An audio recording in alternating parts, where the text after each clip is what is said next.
Kitty, open my door. Okay. The door's staying open.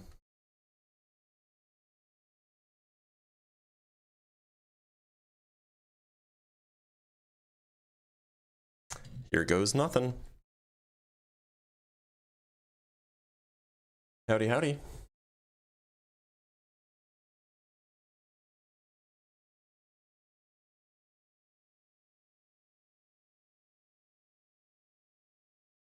Howdy, howdy, everybody. Hope everybody had a good weekend.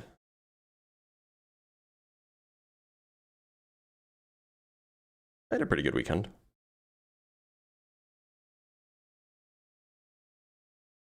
No complaints from me. Welcome, welcome. I need to have a lava lamp next to you on the stream. I don't own a lava lamp, but you know what? I might need to get one. Maybe I'll have to buy one from I knew I needed to buy one from Amazon, but I guess maybe it's not too late. It's gotta be a good one though, right?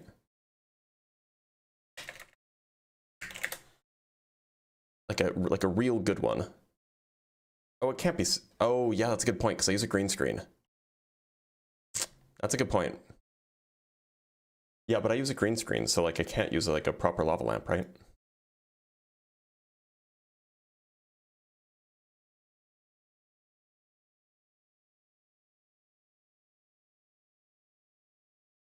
I mean, I could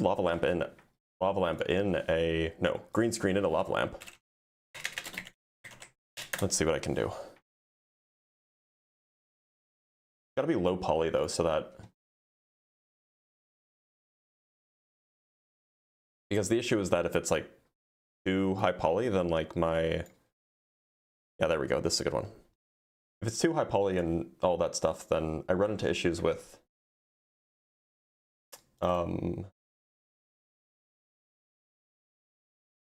like the kind of thing where like where it takes up too much bandwidth.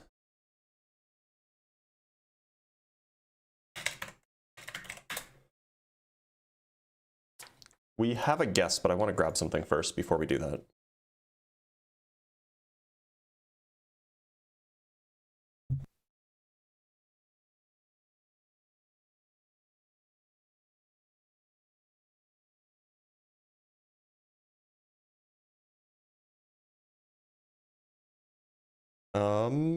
Let's see.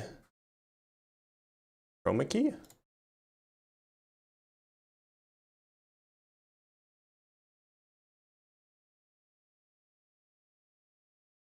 There we go.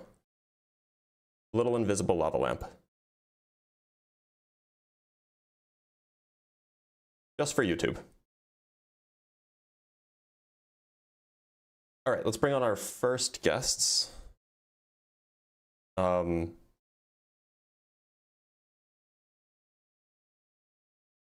We'll just put it in a little corner here. There we go. That's what we'll do. We want a lava lamp too. Okay, hold on. We'll get you guys a lava lamp.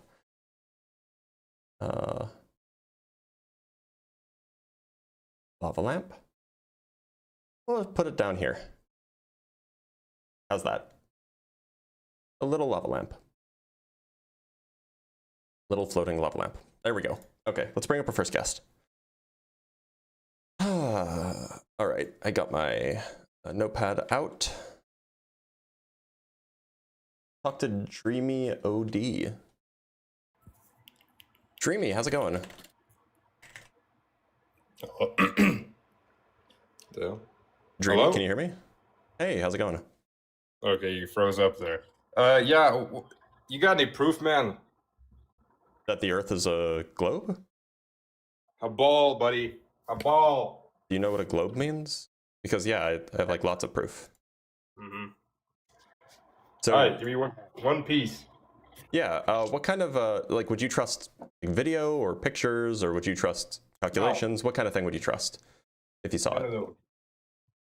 Well, what kind of proof would you accept then? Because it just sounds like you're not willing to accept any proof.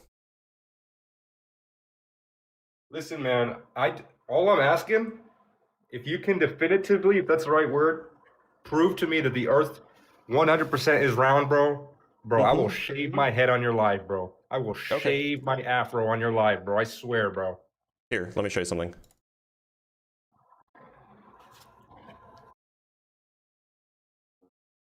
Ignore that. See this? Bro, how'd you do that?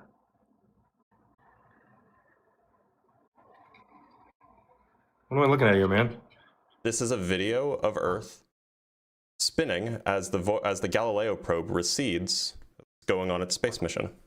Okay, what you don't think this is worse quality than the Avengers? You don't think I could just make that video myself? Well, not this myself. Is from 1990. Okay, so what? So it was before like the whole CGI thing. I don't have any proof that CGI didn't exist before then, and it was just hidden. Okay, so you're not really willing to accept any proof, are you? Like any evidence that I present you'll just be like, it's fake, right? Saying, oh, dude, I could show you a video of Jesus Christ, and that'd have the same level of credence as what you just showed me. So no, I'm not being ignorant. I could show you a video of anybody and say sounds like you're being kind of ignorant. Right? Buddy, you just showed me a video of a ball spinning in a circle. I could show you a video of Jesus playing basketball. So what would you expect it to? What would you expect it to look like if you had film from 1990? Something better than that, man. Okay, so when I show you evidence, you're just like, nah, bro, that doesn't count. I want something else. Exactly. So if I showed you a video of Jesus Christ, what about an amateur rocket launch? What about an amateur? Yeah, let's see. Okay. One sec. Pull it up. Just saying, man. Videos aren't. I mean that. Well, this is an amateur rocket launch. So this is entirely private. Has nothing to do with government or whatever. As far as you know, how can you prove that? Because we know who did it. Yeah, but how do you know they're not being paid by the government? You're just saying things. Okay. I mean, I'm not trying to be hard-headed, but you're literally just making claims. I mean, you are being hard-headed though. So here's the. I'm just going to skip forward to the relevant part. To get the truth, you have to, man. You're just taking this at face value. So tell me which part's fake. Watch this video and tell me which part's fake. Okay. So there's the launch, right? There's the launch from another angle. There's the launch from another angle. There's the launch from another angle. I'm going to shift over to the angle from the rocket in just a second. I'll skip forward to it. Here's the launch from the rocket itself.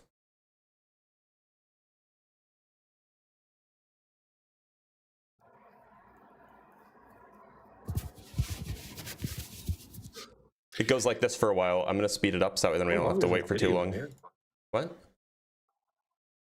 How long is the video? Like 2 minutes. It took 2 minutes for it to get all the way up there? 56 miles up, yeah. Going Mach 4. And it's not even at full speed yet. Now it's at Mach, it is slowing down now. It's at Mach 3.59.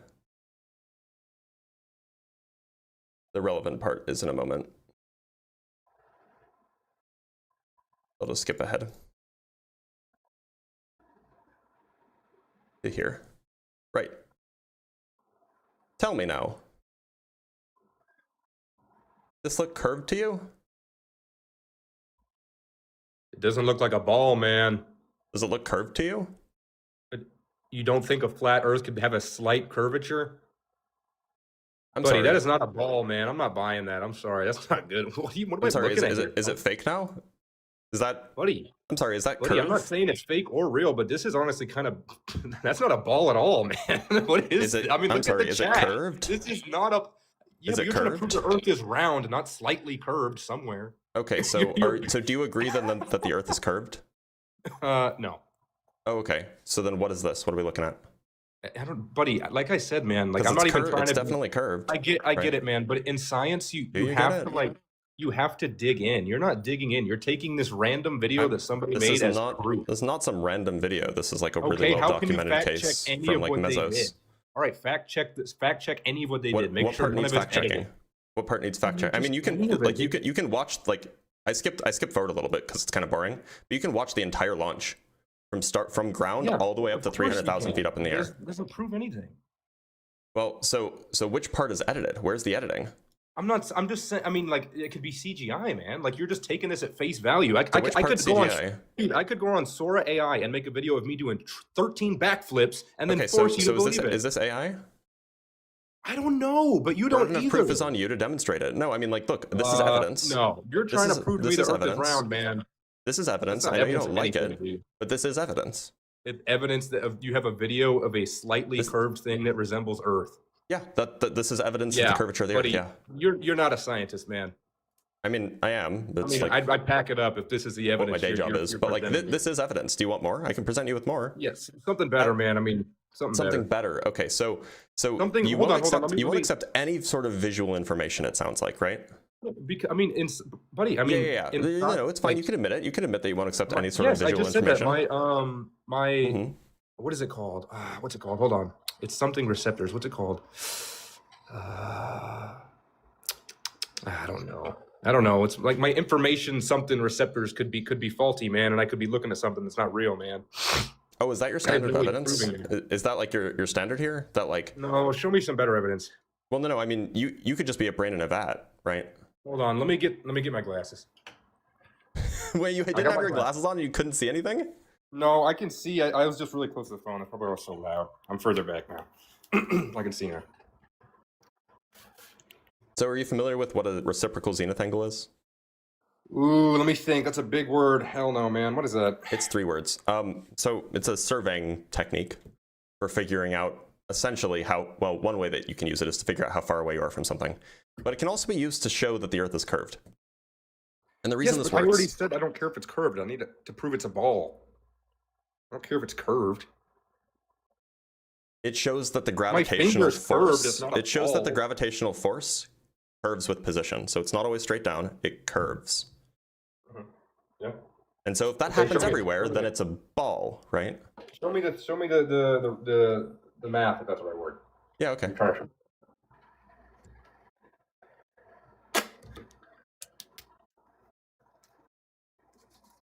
Oh, what the hell, man? You asked me to show you the math, right? Yeah, I'm reading it, man. I know what I'm looking at. Just wait. Okay, so this is it's just a nice summary of reciprocal zenith angle calculations. This is a rough diagram of how it works. So you use local plumb. Local plumb is parallel to the gravitational force. So if the Earth were a sphere, then the gravitational forces would bow out as you go farther away from each other because you'd be pointing towards a different place, or you'd be pointing towards the same place from different locations. And then you can measure angles between 2 different locations using like surveying tools. Wait. Do you have chat? Are you on your computer? I am on my computer, yeah. Could you look, what is this thing called, this tool? It's called so this method is called measuring reciprocal zenith angles. Okay, can you look up, is the measurement of reciprocal zenith angles 100%? And see what it says. If you don't know what this is, I'm just going to explain it to you. Is that okay? Well, yeah, but I need to make sure it's 100%. So this is fairly straightforward geometry. Yeah, but so there's not a whole lot answer. Yeah, it does. Was that you're claiming it? Because it doesn't. Well, you don't understand it. How can you make any claims about whether it does or doesn't? It's 99.9% accurate, not 100. So you just made a false claim. So your evidence is void. So if the Earth were flat, meaning that gravity always points straight down. If the Earth were flat, meaning that gravity always points straight down, then the reciprocal zenith angle could not be greater than 180 degrees. That's a mathematical fact. You understand that? Okay, so fact isn't 100%? Fact isn't 100%? Well, it's like mathematically true. Like you can derive this deductively using like the mathematical properties of, plane geometry. Yeah, I get what you're saying, but I just looked it up and nowhere does it claim that this study can 100% prove anything. This isn't a study, this is a measurement technique. This measurement tool cannot confirm anything it's used on 100%. I'm sure. Yeah. So what's your contention so then it here? doesn't prove that the Earth is 100% round. Sorry. So what's your contention here? Which part do you think is wrong? Well, your claim is that the Earth is round, but what you just showed me, it may or may not be round. Which part do you think from this kind of measuring technique do you think can lead you to incorrect conclusions? Which part? Based off the fact that the people who made it claimed it's not 100% accurate, so therefore using it does not lead to 100% accurate result. There wasn't people who made it, so why are you lying to me? Buddy, nobody's lying to you, bro. What do you mean nobody made it? No, but this is not like a thing that somebody made. This is not a device. It's a tool, a measurement tool. It's not a tool. No, this is not a tool. It's a technique. It's a fact of geometry, actually. So you think nobody made the technique? Nobody wrote down that equation right there. Nobody wrote that down ever. There are no equations on this. There are no equations on this page that I'm showing you. So who made that on the screen, man? Oh, this is just a diagram made by somebody. I don't know who made it. It's just a diagram. Anybody Listen, can make man, a diagram. The whole thing I'm saying here is that if you're willing to admit that this thing cannot prove 100% the Earth is round, then you have to admit that you don't actually know. It just might be round, which I'm not willing to accept. If you can show me 100% the Earth is round, I don't accept it. Do you know that the Earth is flat? No. Do you know that the Earth is? Do you know that the Earth is not round? I don't know. I don't know what shape it is. You're the one who's claiming to know what shape it is, and you're failing to prove it. Do you know? Do you know what your mother's name is? Yes. With 100% certainty.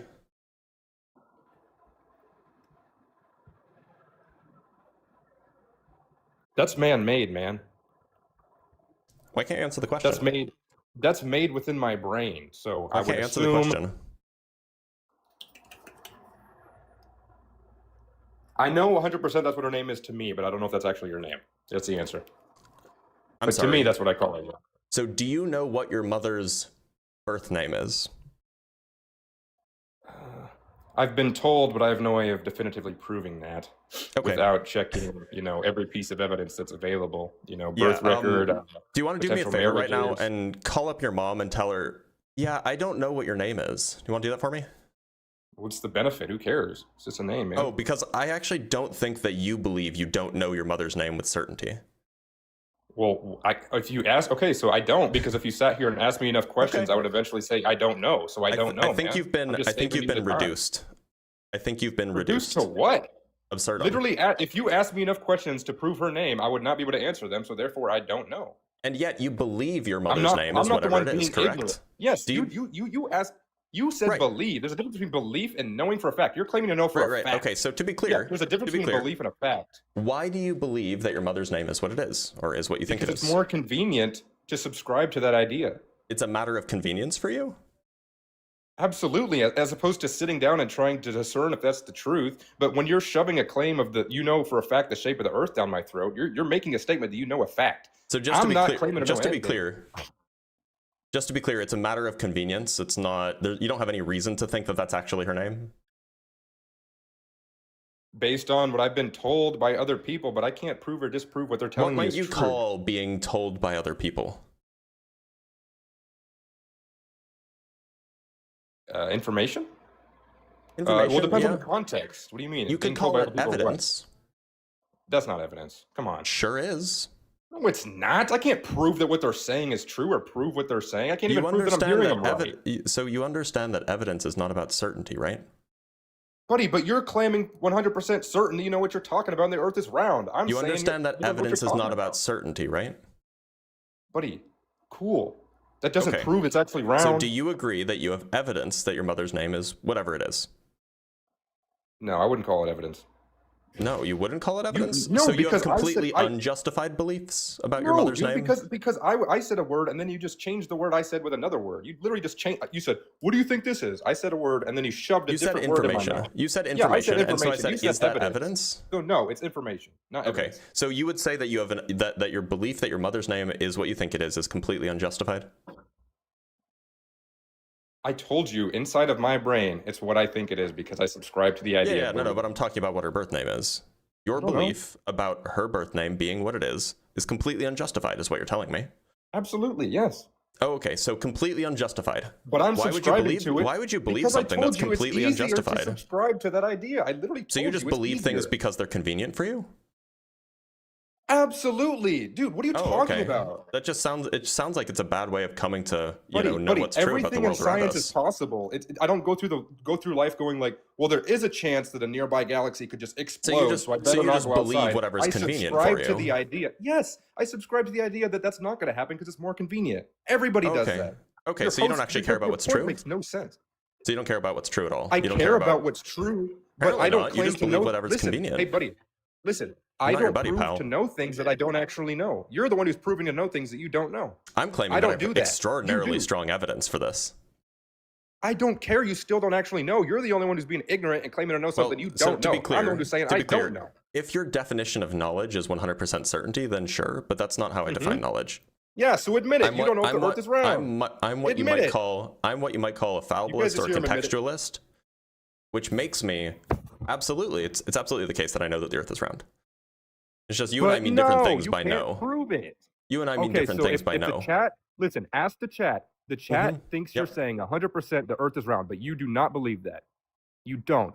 Yeah, I don't think that. So I am as certain that the Earth is round as I am that the sun will rise tomorrow. You're the same as me, bro. You're the same as me. Oh, wait a minute. But so you're believing it. You're believing it because you are believing it because it's easier to subscribe to, not because you can prove it. No, you're mistaken. I believe it because there's extraordinary. No, I definitely didn't say that. I believe it because there's an extraordinary amount of evidence for it. That's why I believe it.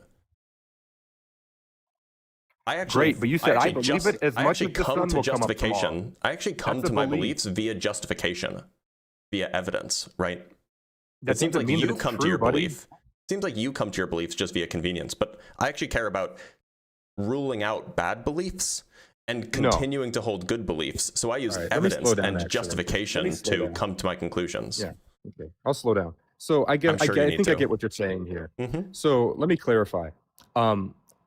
I believe in certain things out of because it gives me the ability to go through life normally. Like you said, the sun going up. If I didn't think the sun was go up tomorrow, which I don't actually know if it will, it's not a very good way to go about life believing that it will for sure. Okay, you can laugh if you want, but you have no proof the sun will go up tomorrow. You don't have any proof, so you can laugh about it, but it's not being a matter of convenience, it's a matter of evidence, my guy. I would hope that you would understand that. But you still don't know if it will happen or not. Look, just like I do. It seems like we're literally the same here. It seems like you have a pretty confused epistemology, which is fine. You don't have to have a good grasp of epistemology. But the point is that you can come to beliefs, whether we can just disregard the word knowledge because it seems like you don't like that word. We can come to beliefs with evidence, which gives us good reason to form those beliefs, or we can come to belief without evidence, which gives us bad reasons to come to those beliefs. And so if your position is merely that you believe that your mother's name is what it is out of convenience, then you just are not using your brain to come to good conclusions about your beliefs, right? Because you should be using evidence, not just convenience. Yeah. So the evidence you're talking about, for me to 100% believe that's my mother's name, I would have to get her birth certificate records, testimony from every single person who's ever spoken to her ever. You don't need 100%. You don't need 100% belief. You can have a high degree of confidence. And ensure that everything that they're saying is true. Why are we talking about 100%? Ensure that my information receptors are telling me the truth and I'm not being misinformed. Why are we talking about 100%? Ensure that I'm not hallucinating. Because that's how I would get to the right answer, and then I would admit that's her name. You don't do any of that. To be clear, you just say, I know it. To be clear, so the way that I define knowledge and the way that you define knowledge, they're just different, I guess. I talk about knowledge but you're claiming to know something that isn't true. Dreamy. When I say knowledge, I don't mean 100% certainty. I mean a high degree of certainty backed up by evidence. That's cool, but when people look at videos like this, like your live stream, they're like, "Oh, this guy knows the Earth is round." You don't actually know. By the way, that's what most people mean when they say no. They mean a high degree of certainty backed up by evidence. You don't actually know if the Earth is round or not. No, but I do know what it means. You and I just use that word differently. No, but I said you don't actually know if the Earth is round. But I do, because you and I use those words differently. I know the Earth is round in as much as I know the sun will rise tomorrow, in as much as I know my own name, right? These are all. But you can't prove any of those things you just listed. Sure, I can't prove that I'm not a brain in a vat, but that doesn't mean that I can't know that my name is what it is. I'm not going to tell you what it is, that the sun will rise tomorrow, etc. You're doing the same thing I'm doing. It seems like but the point is, no, that's not it. I'm believing it because I have evidence. I have evidence, right? There's evidence that the Andromeda Galaxy is going to hit us soon. You're not running around in circles screaming. Well, there is no evidence that it's going to hit us soon. There's evidence that it'll hit us in 4 billion years. So I'm not too worried. Yeah, but what I'm saying, buddy, is that there's. What you're saying is that you don't know what you're talking about, and you're confusing evidence for convenience. A better example. I'm just saying, it just sounds like the same as my thing, man. Like it's nice. It sounds nicer. Convenience versus evidence are not the same thing. To believe that the sun will rise tomorrow has the same level of credence as your claim that the Earth is round. You can't prove them. That's all I'm saying. So but there's very strong evidence for both of them. Do we agree? Okay. Yes, so what your claim is that strong evidence gives you reason to believe that it's true. No. Oh, okay. So even if something has extremely strong evidence for it, you shouldn't believe it's true? I believe it's true because... Oh, wait, hold on. I think I misunderstood what you said. Are you saying the evidence for, like, the sun rising, like what I've heard, and then I just mentally go like, okay, that's most likely true. Is that what you're asking? No, I'm asking, given strong amounts of evidence, is it reasonable to then believe that whatever the evidence is for is true? Not true, but I mean, more. I'd say, you know what? Very good question. I would reply, easier to subscribe to. It's easier to subscribe to that idea based off everybody else admitting to the. What do you think subscribing to an idea is? Well, you can cancel a subscription, so I'm not fully booked on it, but I'll subscribe. You can change your beliefs too, like. Yeah, but that's what I just look for, a different word other than what you said. Okay, so what? Maybe we can just get technical here then. So if I were to tell you that, if I were to tell you some proposition A, what would it mean for you to believe that proposition A? If all of propositions have been discovered, and I'm asking you about what it has to do with for you to. I'm not asking what it would take for you to believe it. I'm asking what it would mean for you to believe it.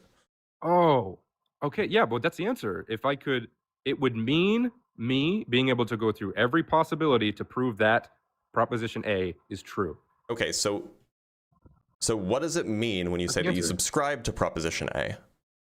It means I 99% subscribe to it, but I am not going to go around saying, this is true. I will go, you could subscribe to this idea because it'll make your life easier, and there's a lot of evidence behind it, but I'm not going to tell you it's true. Have you ever said anything is true? Have you ever said anything is true before? Out of the use of the word, I subscribe to that word for convenience, because speaking of it like this to people is very inconvenient. So to be clear, you've used the word true before. No. You've never used the word true before? Except for this live. Ever? For communication Not a single time. Not a single time once in your life you've never said the word true before. I just told you for the purposes of this live to communicate with you. Okay. That's like mega bad faith.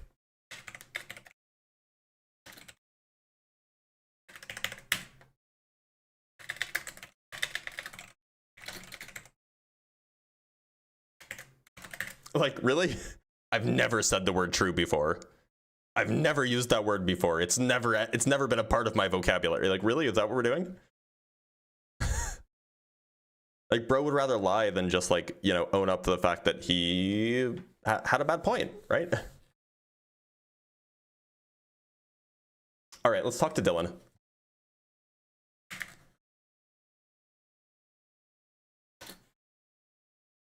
Okay, let's talk to Logan.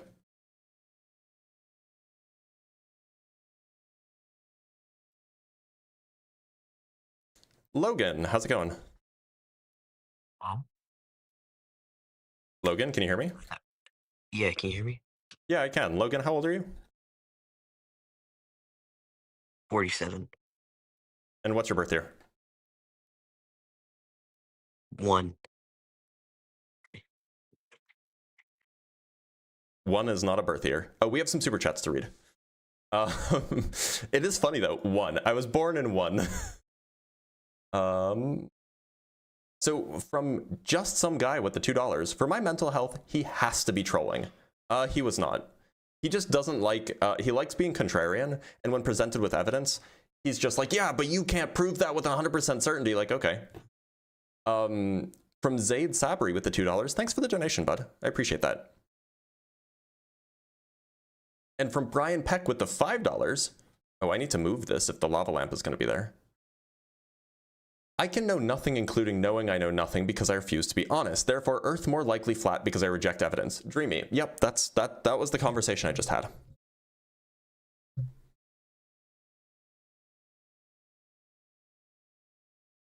From Herman Preet with the $5, could you turn down the caller's volume? When you guys talk at the same time and the caller is more easily heard and I can't hear you. Yeah, I can do that. That's a good point. And from Alien... I can't read Greek. With the $2. Idiot Redditor arguing with other idiots. Oh, I'm an idiot Redditor? Okay. Well, thanks for the $2 though. I appreciate it. All right, let's talk to... Oh, DJ Daniel's back. DJ Daniel, welcome back. Hello. Howdy, howdy. Do you think that the Earth is flat? You called me that you wouldn't... You told 100... 200, 500, 600 people on live that I potentially beat women, or that you wouldn't have your wife safe. Yeah, I wouldn't feel comfortable with my wife hanging out with you. Yeah. Okay, but can you clarify to the chat that you have no actual evidence that I would be? I actually don't think I ever said that you did beat anyone. Just that those are the vibes I got. Yeah. So can you tell the chat that you have zero evidence of that being the case? Yeah, I don't have any evidence that you've hurt anybody. Okay. You just give me bad vibes. That's your bad vibes. That's up to you. That's fine. But I'm a person who doesn't deserve someone saying those types of comments. That's all. Okay. That's all. I wanted to make sure that, because like that's defamation. You understand that's illegal, right? If I say that you give me bad vibes, if I say that you're the kind of person that gives me those vibes, or you're the kind of person that I wouldn't trust around my wife, yeah, that's not defamation. You said more than that, though. You went even further. I don't think so. Yes, you went further. I have several attorneys saying otherwise. But look, are you a flat earther or not? Oh, so you went to go check it? No, there are people in the chat right now. Huh?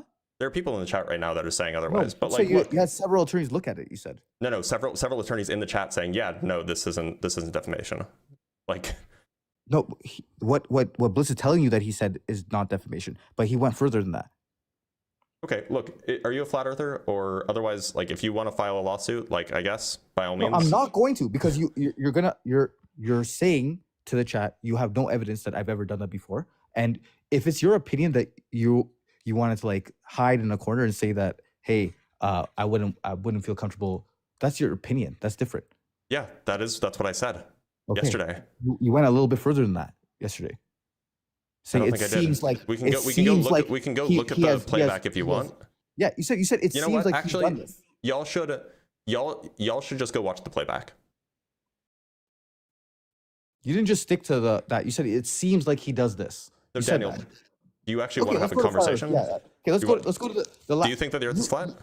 Yes. How about that? Do you actually? No, but we're gonna go there.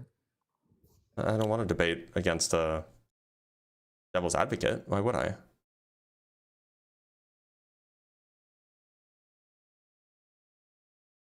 Like, look, I mean, like, I'm not the only one who gets bad vibes from him, right? Like, he was super, super aggressive with me the first time I talked with him. Like, it's just bad vibes, bro. Like, if you don't want to be accused of having bad vibes, just don't give off bad vibes. It's easy. All right, we have some super chats, and we'll move on to our next guest. From Kieran Dave with $5. For someone who discusses probability, Dreamy needs to understand that the probability of a proposition equals 1 is unreachable, and if you do set it there, it'll break reasoning. Yeah, that's exactly it. And from David with the $2, is it true that I just super chatted? Well, I can't know. I could be hallucinating. And from the Greek person, thank you for the $2. It's good to help the poor. Well, I appreciate that, Greek person. And from Kieran Dave, again with the $5, I appreciate you. Blitz's bad vibes are evidence enough for me. I think that guy is dangerous around women. Look, like, maybe, like, I wouldn't be surprised if he's never hurt anybody. He just gives bad vibes, okay? Like, he gives, like, red pill vibes is what it is. And red pill is not, I don't know, just not great. From Patrick with the 2000 HUF, I think that's Hungarian currency. Sometimes I think FLERFs just need to understand topological manifolds and they would accept the globe more easily. You have very, very high expectations. You have very high expectations that flat earthers can understand topological manifolds, right? From Gravity Hits Hard with the $5 Australian. Thanks for the many hours of content. I'm a truck driver in Sydney, Australia, and you make my work days, my days fun at work. Well, I'm glad I can. From Joshua Winston with the $10. Thank you so much, Joshua. Why is it that flat earthers don't seem to understand how gravity works and how it is not possible for an object the size of a planet to be a disk without gravity pulling it back into a sphere? They don't think gravity is real. That's the issue. That's the issue, right? And from B Philly with the 2 Canuck bucks, do a kickflip. I used to skateboard when I was a kid. I wasn't that good. I could ollie really well, actually. I can never land a kickflip.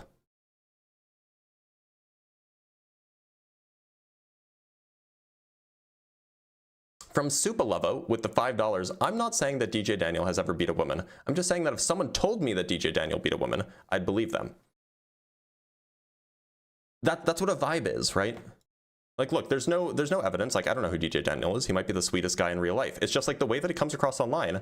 It's just, I don't know, man. There's something about it. Maybe it's the profile picture. Maybe it's the profile picture of him like with like 2 women in like, you know, like a red pill pose or something. Like, I don't know. It's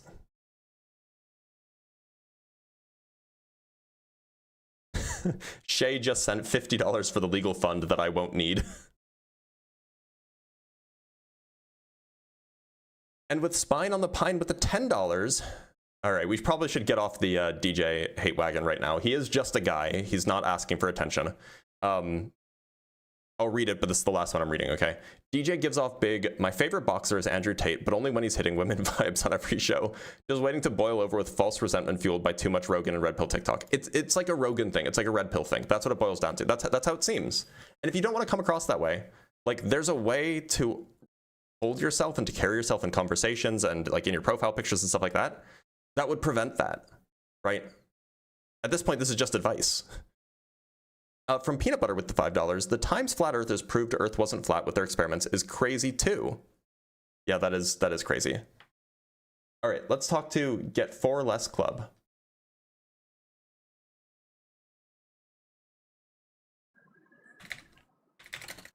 Get for Less Club. How's it going?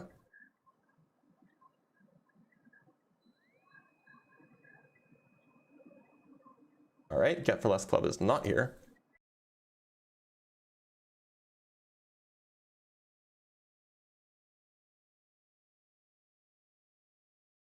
Kiss, how's it going?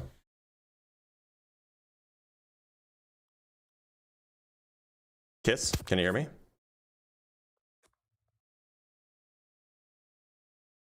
All right, let's talk to Unwanted Sponge.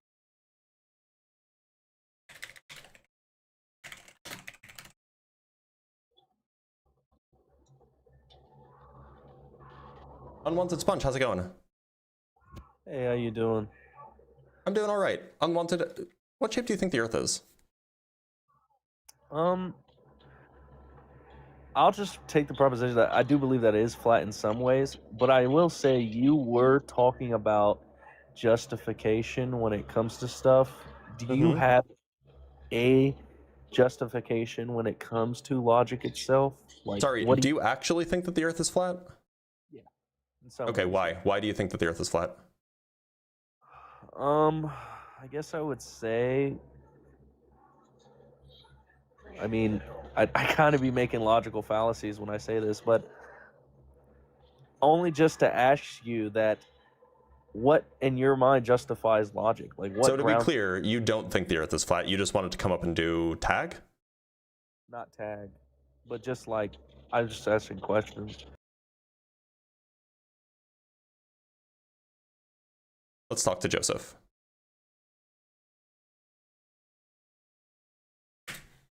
Oh, Joseph isn't here. Let's talk to Fitness Trainer.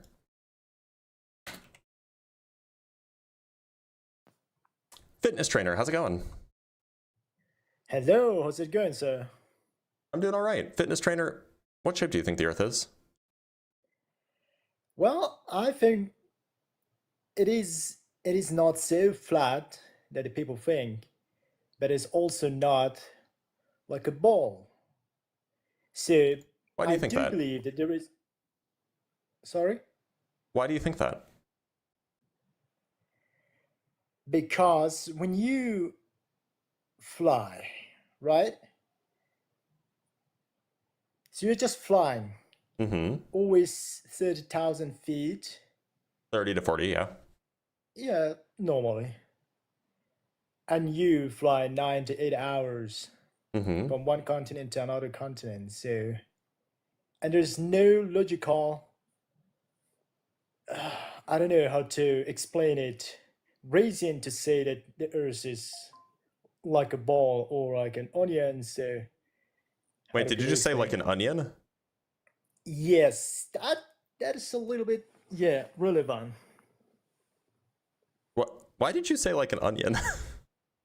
Because it looks like an onion. How does it look like an onion?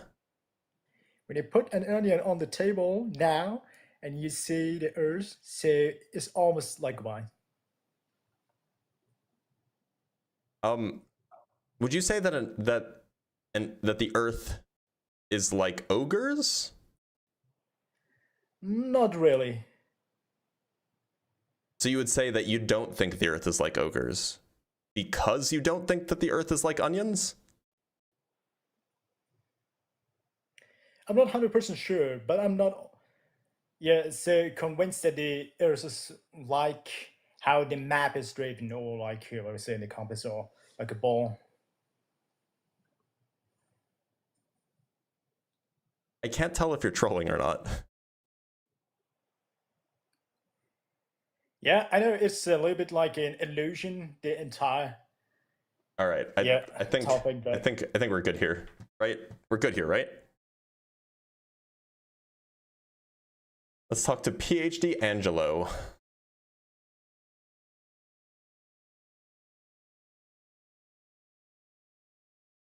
Hello. PhD Angelo, how's it going? Oh, I'm pretty good. Glad to hear it. Angelo, can I call you Angelo? Yeah. Okay, Angelo, what shape do you think the Earth is? It's a level topographical plane. Okay, yeah, sure. And why would you say so? Long distance photographs proves that we see too far for the globe claimed radius. Okay. No. How does it? What's the proof here? By the way, I can't really see what you're showing me, and I can't really make you. I can't because you're on several different platforms. Right, no worries. On screen. So 400 meters above sea level is where this was taken from. This is Monviso across from Pisa, Italy. Wait a minute, is this Angel? No. Angel. Angel who? I don't know who Angel is. That's Angel. PhD Angelo is a good name, though.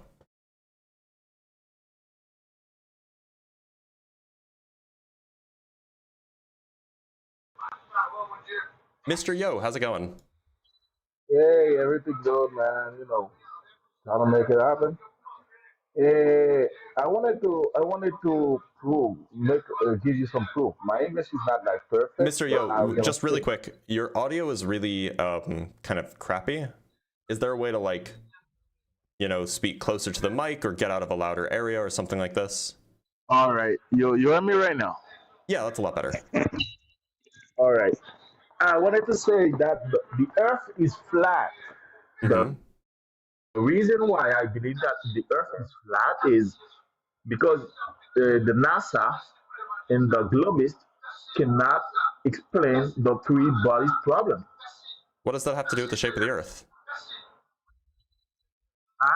Exactly. Secondly, hold on. Can you answer my question? I believe that. Can you answer my question? And can you turn off your TV? Go ahead. All right, can you or can you go somewhere quieter? All right, let me move. Okay, thanks. All right. What I wanted to say is the Earth is flat. I believe that the Earth is flat because I don't believe in gravity. Because the gravity, not the gravity, I mean the gravity. Gravity is like a theory, not facts. No proof. Nobody can prove it. So how do you think, so before we continue, you brought up the three body problem. What does that have to do with the shape of the Earth? Exactly. If the Earth don't is say moving, exactly. Can you answer my question, please? All right. If the Earth is moving in space around of the sun, if the sun is moving around of some other planets, that means three gravities. I mean, three movements at the same time. You see what I mean? Yeah. So what's the issue? Why does that mean the Earth is? What's the issue with that? Like that's fine. There's no issue there. All right. How could make your research on that? How could the Earth keep the same trajectory when it's like moving in the space while there's other planets acting on the sun? Because the Earth is orbiting the sun. And the other planets are sufficiently small perturbations that they don't disturb the orbit. That's what that's gonna disturb the orbit because the sun at the same time is moving in space. Yeah, that doesn't disturb the orbit. Exactly. We wouldn't expect it. We wouldn't expect it to disturb the orbit. I don't understand what the issue is. Go make your research and you will see. Secondly, I'm very familiar. I'm very familiar with gravity. What's the contention here? We can talk at the technical level. The gravity. There's no proof for that. It's just a theory. Well, hold on. Are we moving on from the statement that the three-body problem proves the Earth is not a globe? The Earth cannot be a globe because this is not logic. What I mean is what's this is not logic? Which part? Which part? Yeah, which part's not logical? That the Earth is moving around the sun, and the sun is moving in space, and all of these planets moving around each other. Yeah, what's the problem there? One gonna attract the other. That cannot be like steady, like moving. Sure, that's fine. Yeah, everything attracts everything else. What about it? Exactly. That's the three bodies problem. The three-body problem is the three-body problem doesn't. The three-body. Not logic. Look, Mr. Yo, you might be a little bit confused. So the three-body problem is a description of our inability to, like, write down a simple solution to a certain kind of math problem. It doesn't say anything about whether or not gravity works. Oh, he left. Okay. It is what it is. All right, let's bring up just a crash out. Oh, I should read some super chats. Okay, let's read some super chats and then I'll bring up the next guest. We have $5 from Drew Proctor. Thank you so much, Drew. If you believe the Earth is flat, what is the motive that NASA would say it's round? There is none, hence they could have said it was flat too. So I'll just answer for the flat earthers. They usually give two answers, and this is just from my experience talking to them, or roughly two answers. So the first is that they say that, well, there's an infinite amount of resources beyond the ice wall, and they don't want us to know about it because then they can keep us trapped in the system. It keeps us poor and subservient, right? That's the idea. That's one idea, that there's like oil and there's other stuff and gold and copper and stuff beyond the ice wall. And if we knew it existed, if only we knew, we would just go there, and there's more space, so we wouldn't need to fight over buying about land and all of that stuff. The second is that they think that they're trying to hide God from us because God says the Earth is flat. It's usually one of those two reasons. From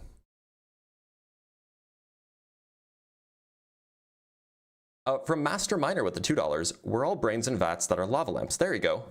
The great lava lamp in the sky solves the hard solipsism problem. And we have $2 from David with the onion earth brings my tears to eye. No, ogre earth, because ogres are like onions. From Mr. Pacho, thank you so much, bud. Going to with the $20, by the way, which is a huge W. Going to adopt this caller's technique every time someone asks me a question I don't know or tells me I'm wrong at work. Just respond with exactly and continue on like nothing happened, impossible to defeat. By the way, I should let you guys know, I have 3 tiers on Patreon.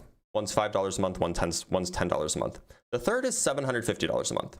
And the reason why there's a third tier that's $750 a month is because some people have lots of money and they want to support scientists, like actually support the research rather than just like supporting live stream stuff.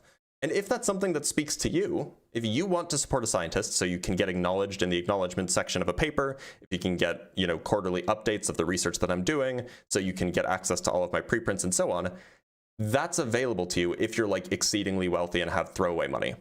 If you want to do that.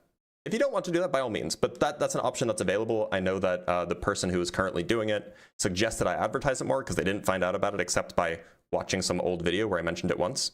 So that's a thing to consider. If you don't want to do it though, of course, like there's no obligation. Now from actual Rums with the $5, can you give me a short radio pitch of who you are and what you're doing today? Been watching all morning, first time, loving the content. Yeah, so I have a PhD in physics.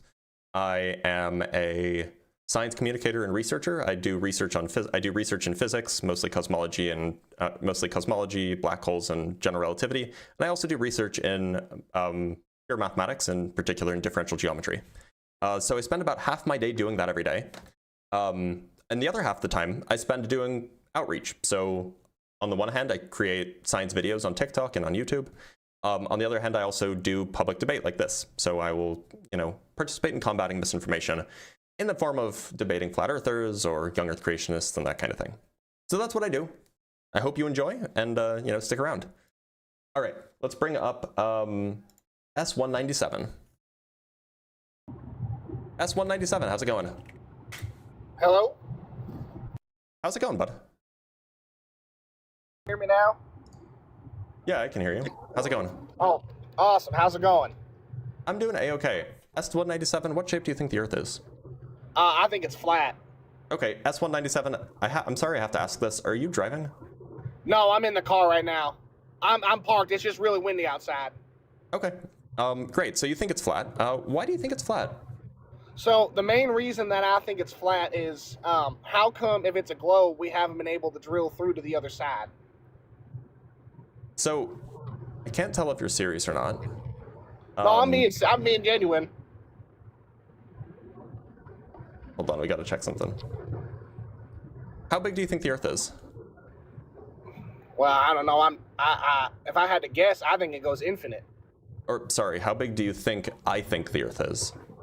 As big as NASA and the liars at NASA tell you it is. Right, but how big is that? Like, I don't know, hundreds of thousands of miles. It's like 8,000 miles across. Okay, yeah. So, you think it's easy to drill 8,000 miles? Well, I mean, we drill for oil. Why can't we just continue to drill? How deep do you think we drill for oil? Oh, I don't know. I mean, probably not 8,000 miles, but like why can't we just keep going?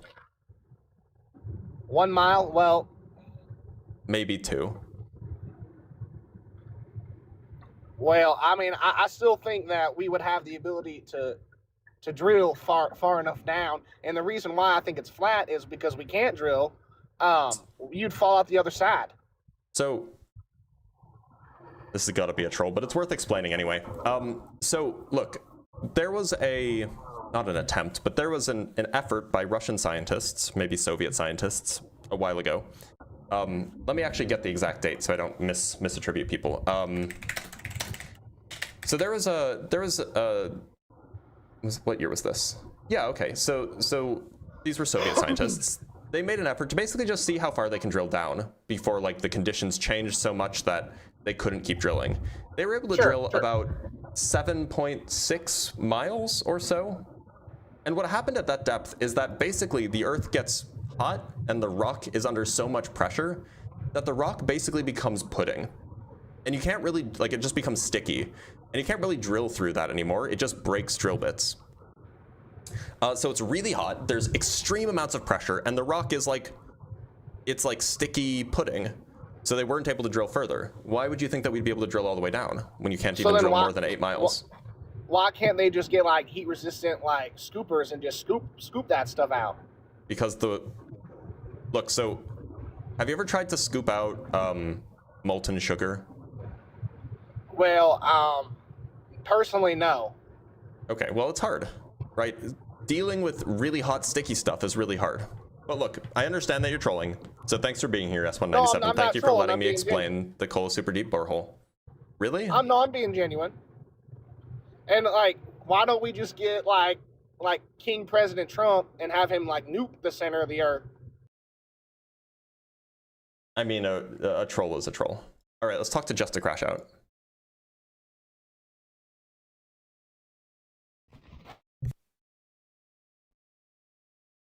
Just to Crash Out, how's it going? Hello, can you hear me? I can. Okay.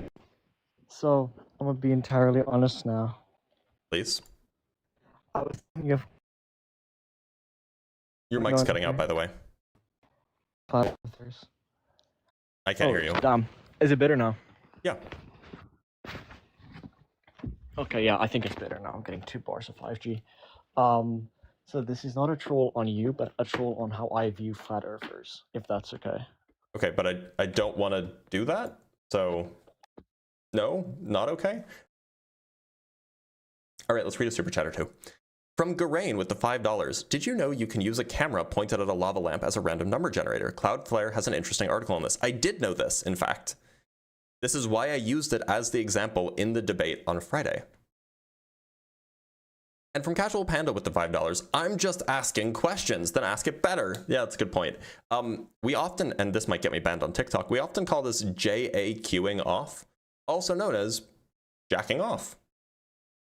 But it's spelled with a Q at the end, so it's not illicit. All right, let's talk to D-Champ.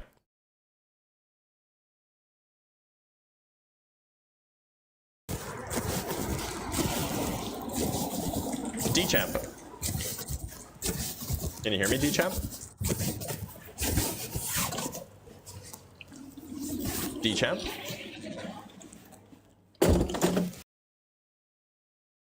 That was really loud.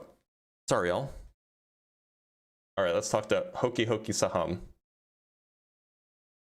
Bro was in a tornado. Hokey, how's it going? Hokey? Okay. Oh yeah, bro was beyond the ice wall. There was a lot of, he was shoveling snow. All right, let's talk to Ink.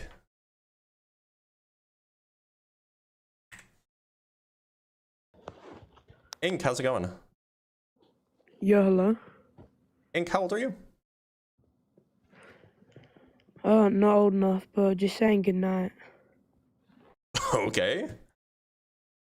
How about Get for Less Club again? Maybe he's here. Get for Less, how's it going?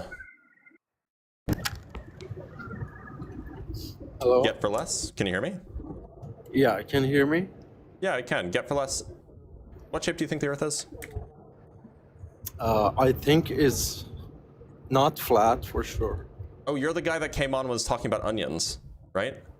No. It's the first time I'm here. I just have a question. Do you think we can, instead of drilling to the Earth, at some point we can create some sort of submarine or something that can like go through the lava-shaped stones? Or is it... Get out of here, onion guy. All right, let's talk to Marky Mark.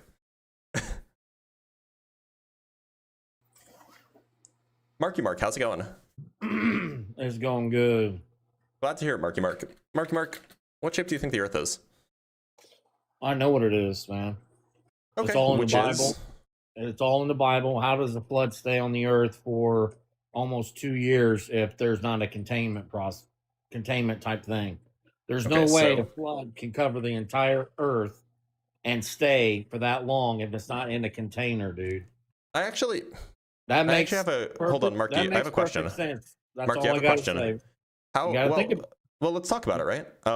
So there's no. I'm not arguing about it. I know what the Earth is. I've read it in the Bible. Marky, I have some questions. Okay. Is that okay? So how high did the floodwaters get? Very high. Do you know how high? Over the tallest mountains. So like higher than Mount Everest? Yes. Okay. Do you know how high Mount Everest is off chance? No clue. I don't either. We can Google it. So Mount Everest is 29,000 feet and change, right? So the waters must have been at least 29,000 feet higher, yeah? Or high Correct. Or more. Okay, cool. Now, what's the barrier that's keeping the waters in during the flood? The firmament. The firmament? Yeah, you never heard of the firmament? You never heard of the firmament? Where does the firmament connect to the ground? It connects to all four corners of the earth. The earth has corners? Of course it has four corners. Where are the corners? He sat the earth upon pillars, and the earth does not move. It is immovable. It says it right in the Bible, man. So it also says that it's a circle in the Bible. Well, yeah, because the sphere, does a circle have corners? Have you ever looked up the Operation Fishbowl where they try to shoot? Yeah, I've heard about that, but it's kind of a deflection. I'm just asking why they call it a fishbowl. Don't ask me, ask them. Exactly. Look, exactly. So the Earth has corners, but it's a circle? It has 4 corners, yes. So what's the circle of the Earth then? The firmament that covers the Earth. But the firmament's not a circle, is it? The firmament's not a circle. No, not a complete circle. So then why would they call it a circle? Who called what a circle? In the Bible, it talks about the circle of the Earth. He stretched the sky like a molten metal glass. So this Isaiah 40:22. Says it in Job, I think. I'm talking about Isaiah. So Isaiah 40:22, the verses, he sits enthroned above the circle of the earth, and its people are like grasshoppers. Yeah, the circle at the top. So what's the circle? As the top, at the top, you've got God at the very, very top, and then you got the firmament between the waters above and the waters below, and then you have the dome, which covers the earth. That's the only circle part. It doesn't go underneath. It goes. But a dome isn't a circle. Well, whatever. Maybe it's not a circle then. I don't know. But then why does it say a circle? What says a circle? Isaiah 40:22. Because he's probably talking about the circle at the top over looks like a circle that covers the earth. Which part looks like a circle? The sphere, the dome. But a dome's not a circle. Have you ever seen a crystal ball or like a? Yeah, I've seen a crystal ball. A crystal ball looks like a circle. You shake one of those things and little snowflakes. Yeah, but that's not a circle. That's like half a circle. Okay, then it's not a circle. So at the bottom of that is a flat. Right, but that doesn't have corners. It says in the Bible. Look up where it says it has 4 corners, dude. Well, no, but now I'm confused because if we're talking about like a snow globe, you're not confused. You're trying to act confused. You're trying to cause a problem. Marky, so dude, like look up in the Bible. Marky, look at the verse. Find the verse that says 4 corners. Marky, look it up right now. I agree it's in there. We can talk about that in a second. But Marky, you were stop bringing up something to cause an argument over a stupid circle. Marky, it's the same thing. Goodbye, dumbass. Marky, chill. Okay. So you brought up a snow. Oh, he ran.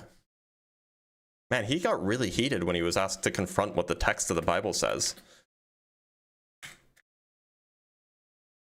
Goodbye, dumbass. Hello, YouTube. It'll be a really short YouTube video because he was only able to last for 4 minutes, which, you know, is saying something for his general stamina, right?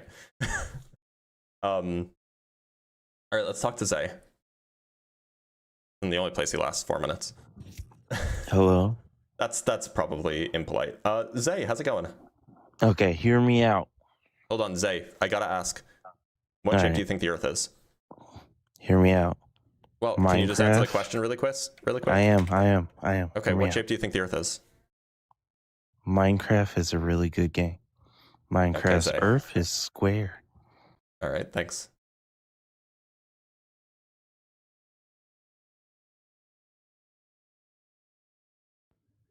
Emilian, how's it going? Hey. I guess is it? Did I say your name right? Yeah. No, it's Emiliano. Emiliano, great. Emiliano, what shape do you think the Earth is? A square. A square? I don't know if that's true, Emiliano. Do you actually think that? No, rather a cube because. Go on. All right, let's talk to Grenawi. I'm probably mispronouncing this too. Maybe it's Grenavi? Grenawi, did I say your name right? Yeah. Okay. Grenawi, what shape do you think the Earth is? I think the head is flat. Okay, and why so? Because most people think that the head is circle, but if you have a spinning ball, the water inside it wouldn't be like... How can you... It doesn't make sense. Why not? Because the Bible was the oldest history of humans, and I think I believe in the Bible. Well, sorry, I was asking about the part that doesn't make sense about the water on a spinning ball. If Earth was a circle, if you have a tennis ball, and you shook it in the water and you spin it around, the water can flush out, similar to the climate. It's funny you say that. What if I showed you a video of exactly the opposite thing happening? Okay. Let me pull it up. I think it's on Average Glober's page. Let me pull it up really quick. Or is it on, it might be on, no, I think it's on Globy McGlobeface's page. Globy McGlobeface. Such a hard thing to type. Okay, so this isn't a tennis ball, it's just a ball. It's just a different type of ball, but I think that this will probably suit your fancy. By the way, when you're off the app, I can't hear you.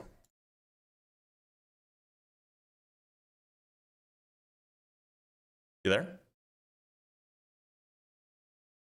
Renaway? Yeah, okay, so here's so this is a ball. See how it's shiny? It's shiny because it has water on it. Where's the water? There's water on it, that's why it's shiny. No, that's not water. Well, that's a paint. You think it's if you paint? put a water on sec, it and the ball's spinning, you can't ever. Hold on. Just wait. He's doing it again.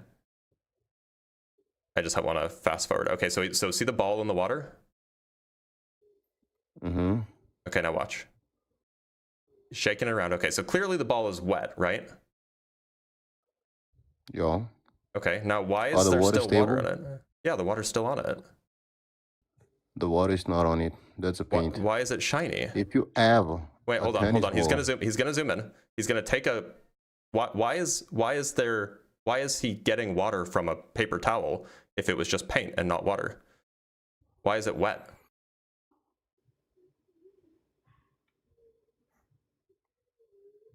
See how wet it was? If it was just paint, it wouldn't have come off. And look, you can even see it.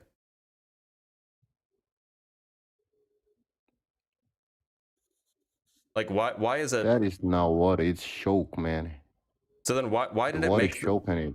Wait, what? Sorry, what's that he's measuring right now? You can even see it? Why is it that it made the paper towel wet? How did the paper towel get wet if it wasn't water? Because whatever the land is made out of, it looks like it's soaking the water in it. It looks like it's soaking it's just clay. Yeah. And then why can you see the water if you on have a tennis ball and you put it in a bucket of water and then you spit in. Hold on, I've actually seen that example be done too. The ocean ain't gonna be surviving. I've actually seen that example be done too, but that one I'll have to find. So, 1 sec, let me just find this really quick. I think that there's actually just a video of this. 1 sec, let me see if I can find it, because I think Globy McGlobeface did this too.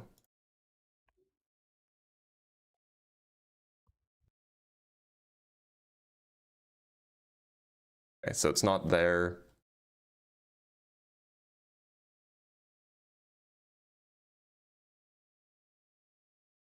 Okay, yeah, I think that this is a video that'll do it.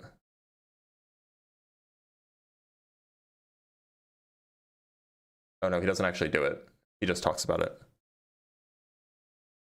Maybe it's this one.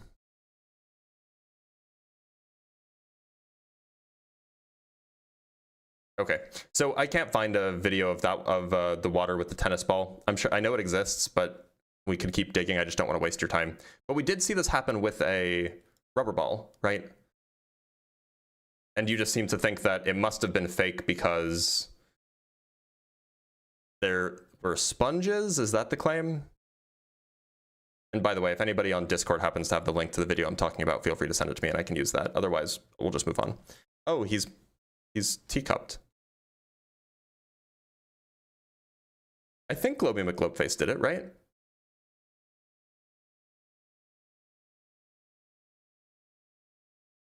You there, Grenowy? Type in TikTok.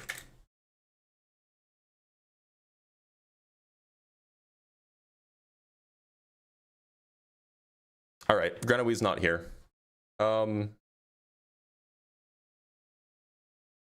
There's the original video with the... I know Globy McGlobeface did it. Maybe it was on his old channel that got banned. Okay. Well, anyway, he's not here, so we'll just move on. By the way, it'd be much easier to get it to stick to a tennis ball because the tennis ball has a lot more surface area because it's furry. That's why using a rubber ball is actually probably a better demonstration. All right, we have $5, 5 Canuck bucks from Garba Gaiman. The ice ball is impossible, lamp would melt it. True, the lamp would melt it. From Binary Ghost with the $5, every map I've ever seen has been flat and had 4 corners. Checkmate, atheists. True. All maps do have 4 corners, except the round ones. From David with the $2, a circle is a circle squared. Cube Earth? No, square Earth. And from Brian Peck with the $2, centrifugal force is 0.03 up, G is 9.81 down, T force down at, or total force down at equator. Yeah, so they don't know how that works. So that's hard for them. Chris Bryant says YouTube has a tennis ball spinning wet. Okay, I'll look that up and then we can just play it. I'll look it up and see if we can find it. Oh, here we go. But we want it in like equilibrium, like just like hanging from a string spinning rather than like in slow-mo while it's flying through the air, because it's really hard to see like what's on it while it's spinning in equilibrium. That's not the example I was thinking of, but anyway, that's fine. Let's talk to Not a Demon.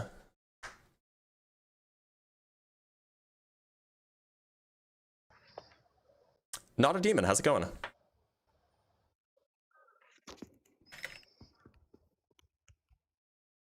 Not a Demon? You there? Not a Demon. All right. Talk to River. River, how's it going? Hi, how are you doing? I'm doing all right. River, what shape do you think the Earth is? Okay, I want to say I know for sure it's round, but I wanted to respond to something someone else said earlier. That's what the comments are for. Sorry, I gotta be harsh, because we're looking for opposition specifically, right? Stretch, how's it going? Good. Glad to hear it. Stretch, what shape do you think the Earth is? It's flat. Yeah. Okay. It was probably a month ago or so. Okay. I just wanted to push back on your Isaiah scripture, because you said that says it's a circle. It says it's a circle, yeah. Right. Yeah. We agree on that, right? No. Well, so it doesn't say it's a circle? Right. But what does it say then? Okay. So when you use confusing. scripture, well, I'll explain it to you, since you want to use scripture for your arguments. You got to go etymology. It's written in Hebrew, so therefore it doesn't say circle. Okay, let's go find the original Hebrew. Kug, which is CHUG, is a Hebrew word. It can mean circle, but it can mean horizon, circuit, heavens, things of that nature. So the word is al-hug? Is that what you're referring to? Right. Okay. So you're saying that doesn't mean circle. Well, of course it doesn't say circle, because it's not written in English. It's written. Well, obviously, but you're saying that word doesn't mean circle. So when you look at it, you got to go back to the original. Hug, here's the original. You got to go back to the original text. Here's the Hebrew. Here's the Hebrew, right? Here's the word al-hug. Al-hug ha'aretz, which is above the hug of the earth, whatever hug means. So I typed in hug into Google Translate and it says circle. It also translates to glass, ring, orb, sphere. Down low it uses the word horizon. But it looks like that's not the primary definition, so So now it doesn't say circle, because it's written in Hebrew. Well, yeah, but it's the Hebrew word for circle. Translation can be multiple different elements, so you're basing your description of scripture on a selection of translation, right? So. Well, right, but that's just what the Hebrew word means, right? Right, so now it doesn't say circle, and now you're educated. Nobody ever made the claim that it was written in English originally, but when we're talking about what the Bible says, circle. When we're talking about what the Bible says, we're talking about what it means, what the words mean in whatever language you're speaking in, right? Otherwise, you could never say that the Bible says anything that's not in Hebrew, at least the Hebrew Bible, right? You couldn't say, oh, the Bible says that God created the earth, because it doesn't say that, right? Right, there's original text, and you go to the etymology of the, Stretch, the would you word say, and the context of the Stretch, would the you say that language the that Bible it's says that God created the So earth? you took an English translation and you selected the word circle to justify your interpretation. So Stretch, and that, right? Stretch, would you say that the Bible says that God created the earth? Not originally, no. Okay, so the Bible doesn't say God created the earth. Got it. Not in its original text.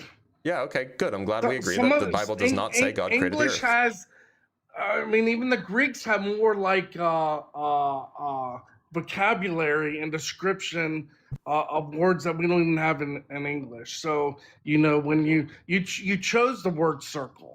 Well, no, I mean that is just the explicit translation. I showed you I showed you just the translation. Like if you just punch into Google the translation, you should win an option of words that it can translate. The primary translation is circle.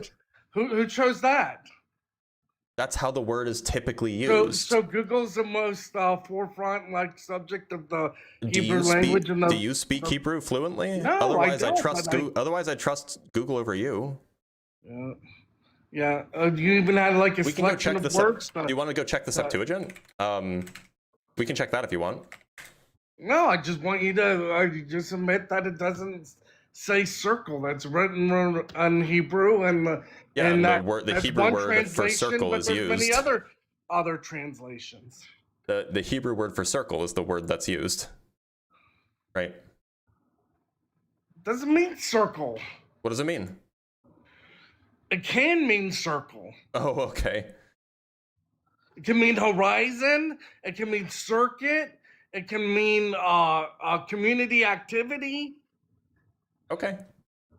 If that's what you got to tell yourself in order to square the is that your scientific square your interpretation with that's your scientific analysis that's. I mean, I would go get your refund on a PhD if you have one. I didn't pay for it. That's the lovely part. Do you want to look at the Greek Septuagint? We could look at the Greek Septuagint. Right? You get what you paid for. Do you want to look at the Greek Septuagint? How do you Not feel what about you paid for? How do you feel about the Greek Septuagint? Yeah, because is that how you scientifically like? How do you feel about the Greek Septuagint? And you just skip the whole etymology of language. Hey, how do you feel about the Greek Septuagint? And things like that, you know. How do you feel about the Greek Septuagint? How do you feel about the Greek Septuagint? Stretch, how do you feel about the Greek Septuagint? Stretch, how do you feel about the Greek Septuagint? You can keep saying the same tired joke. How do you feel about the Greek Septuagint? Why are you running from your own Bible?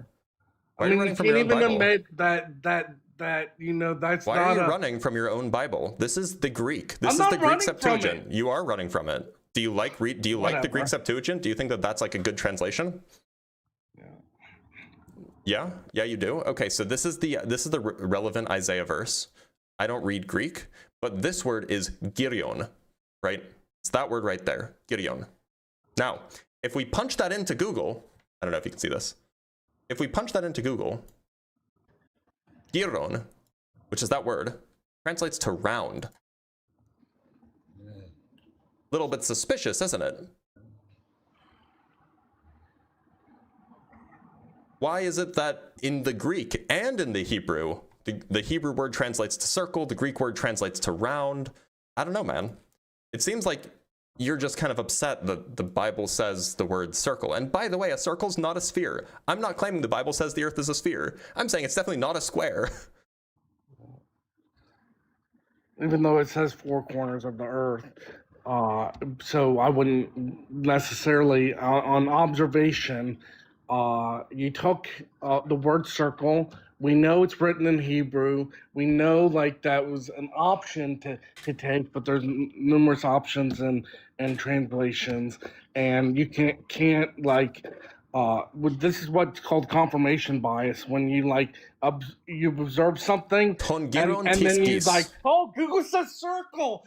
Google Tongiros tiskis. Oh, Google translates to the circle of the earth. Oh, Google. Yay! Hi, YouTube. Savior Google. It says circle. And even though that it doesn't really say that, you know, that was one option, you know. Hail Google. You done crashing out? Are you gonna like scientifically like go back and actually give all the options for the words, you know, that it translates to? So or words are have you gonna meaning. worship Google as your Lord and Savior and say, you know, well, Google says circle. Google told me I got a free PhD and you know, learn nothing in scientific observation, you know, to use actually the science of ophthalmology and The science of what? I'm sorry. What's the science called? Ophthalmology. Ophthalmology? Study of words. Ophthalmology, the study of words is what you're telling me? Ophthalmology. Let's find out. Because I think that ophthalmology is a different thing, isn't it? Ophthalmology. Ophthalmology is the medical and surgical specialty focused on eye and vision care. You mean etymology, right? And that is the study of the origin of words, not the study of the meaning of words. The study of the meaning of words is not a science.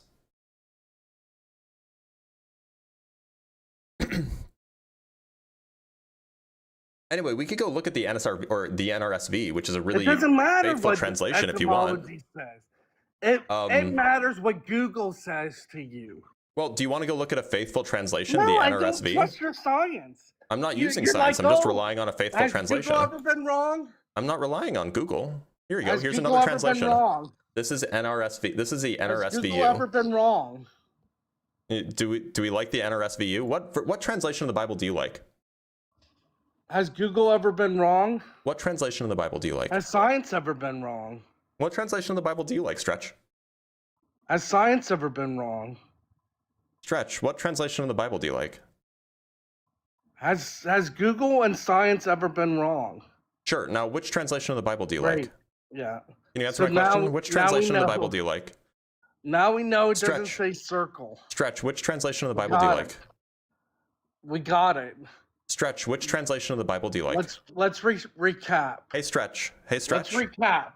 I'm going to mute you, and I'm going to keep you muted until you can answer a very simple question. Which translation of the Bible do you like? Go ahead and answer. Oh, he ran. Okay. Well, such is the nature of the game. He was very upset for a very short amount of time. But you know how long that amount of time is? It's a perfect 10 minutes. All right, let's read some super chats, and we'll bring on another guest. From Jack Fetter with the $5. To be fair, isn't it a tad disingenuous to use the ball water example? Isn't that really attributed to adhesion and surface tension versus gravity? Yes. So it is attributed to adhesion and surface tension, but their claim is that there's nothing you can do to make water conform to the outside of a sphere. And by illustrating the point that as long as there's a force present, then you can absolutely have water conform to the surface of the sphere, then that illustrates the point. Because their contention is that water is always flat and level, right? But if there are forces present, like gravity, or like surface tension and adhesion, or like, well, surface tension and adhesion is what usually does it, or wind, for example, then it can make water not be flat and level. And so this is a demonstration of that. From Furtive Patah with the $2, this Hebrew scholar sounds a bit fresh-knickered. I don't know, or fresh-knickered. That's good. That's a good use of that word. From Binary Ghosts with the $10. Thank you so much, Binary Ghosts. Sorry, I have to sneeze. Come on. Okay. The Bible is literal except when it's being metaphorical.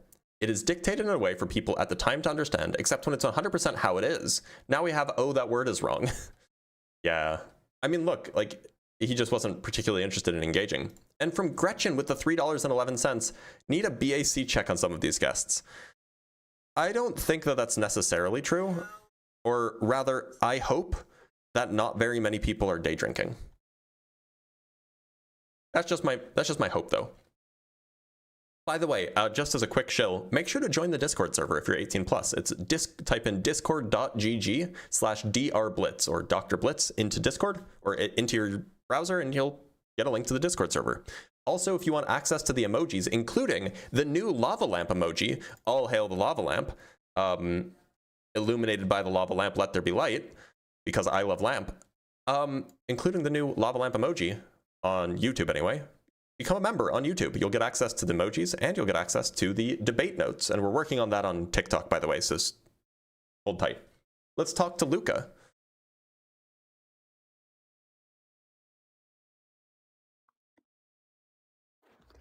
Luca, Hello? how's it going? Good. Glad to hear it, Luca. Luca, what shape do you think the Earth is? I think it's flat. Okay. Why so? I have a couple of points. Sure, go ahead. So just before you start with the thing that you think is best. Is that fair? Okay. Well, you think if they faked the Mars landing, they wouldn't fake everything else? Like the rover on Mars? So if they faked the Mars landing, they wouldn't fake everything else? Yeah, because it might give you reason to be doubtful, sure. But I don't see what this has to do with the shape of the Earth. Well, I'm just saying, if they faked the Mars landing, why don't you think they would fake the moon landing and the Earth being round? Because NASA isn't the reason we think the Earth is round. What is?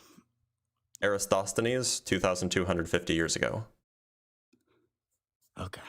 Well, could you also Google Earth from space? I don't have to Google it. I can show you pictures that I know where they are. Okay. But by the way, before we change topics, why do you think the Mars landing was fake? Well, because there's proof that it is. There's an exact picture from Devon Island, Canada.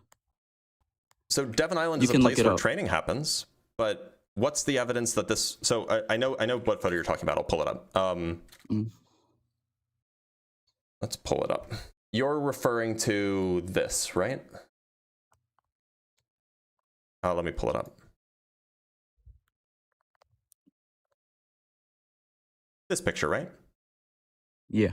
Okay, so what's the evidence that like the picture on the left was ever claimed to be a Mars photo? Did it not come from NASA? There's no evidence that it did. People just say it did. But like you can't find this on NASA's website. Okay.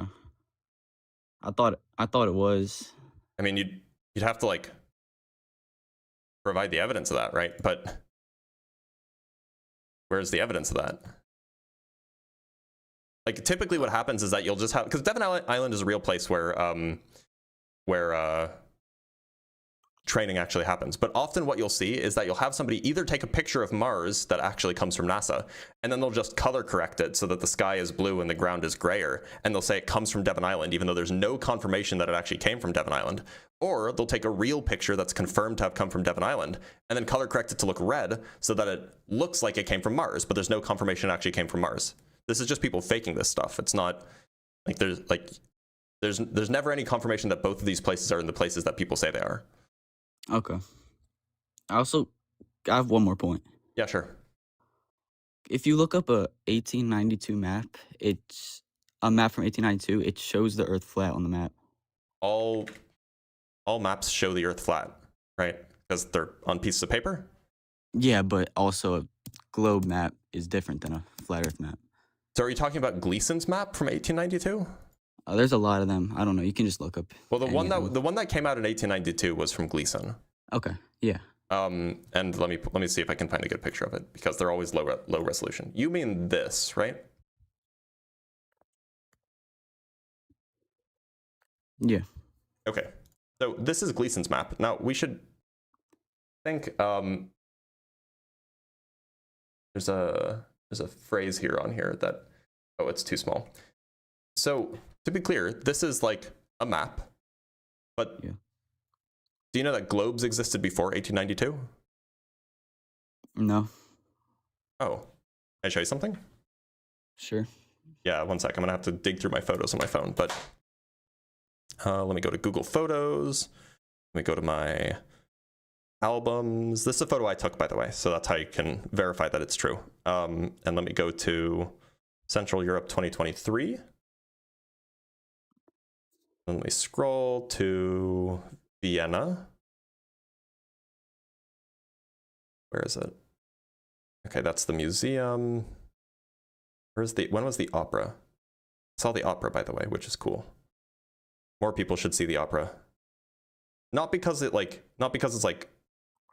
you have to do it, but because it's like it's a very culture. Here it is. It's a very culture thing to do. Okay, see this? Yeah. Okay, it's just a globe that's on display in a library. When do you think it was from? When do you think it was made? I'm guessing around 1982, 1892. No, it was from 1693. In fact, it actually says that it's from 1693 on the like on the plaque below the globe, right? See, and it's like we know who made it. It was made by a fellow named Vincenzo Coronelli.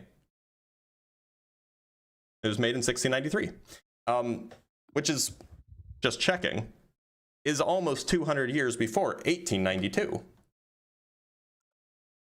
Okay. So it just seems like, okay, yeah, you're right. There was a guy who drew a map that flat earthers like to use in 1892, and there were globes before that. Okay. Anything else? I'm also confused. Do you think clouds like curve? Do I think clouds? I mean, clouds are really like lumpy. So, yeah, but wouldn't they have to curve around the Earth? Because they can't go flat. Only if they're big enough. Yeah. But sure, in that case, if you have like a single cloud that's like hundreds of miles across, then yeah, sure, it would be curved. I don't see how a cloud can curve. Why do you think it couldn't? It just also, clouds aren't that big. In fact, I'm curious, how big is the biggest cloud across? So cumulonimbus clouds, which are the biggest clouds, are miles across. Whereas in order for it to have to curve even 1 degree, it would have to be like 70 miles across. So cumulonimbus clouds just aren't that big. Like clouds just aren't that big on average. The Earth's 1 mile on the Earth is 8 inches. 69 miles is 1 degree. Is that true? Yeah.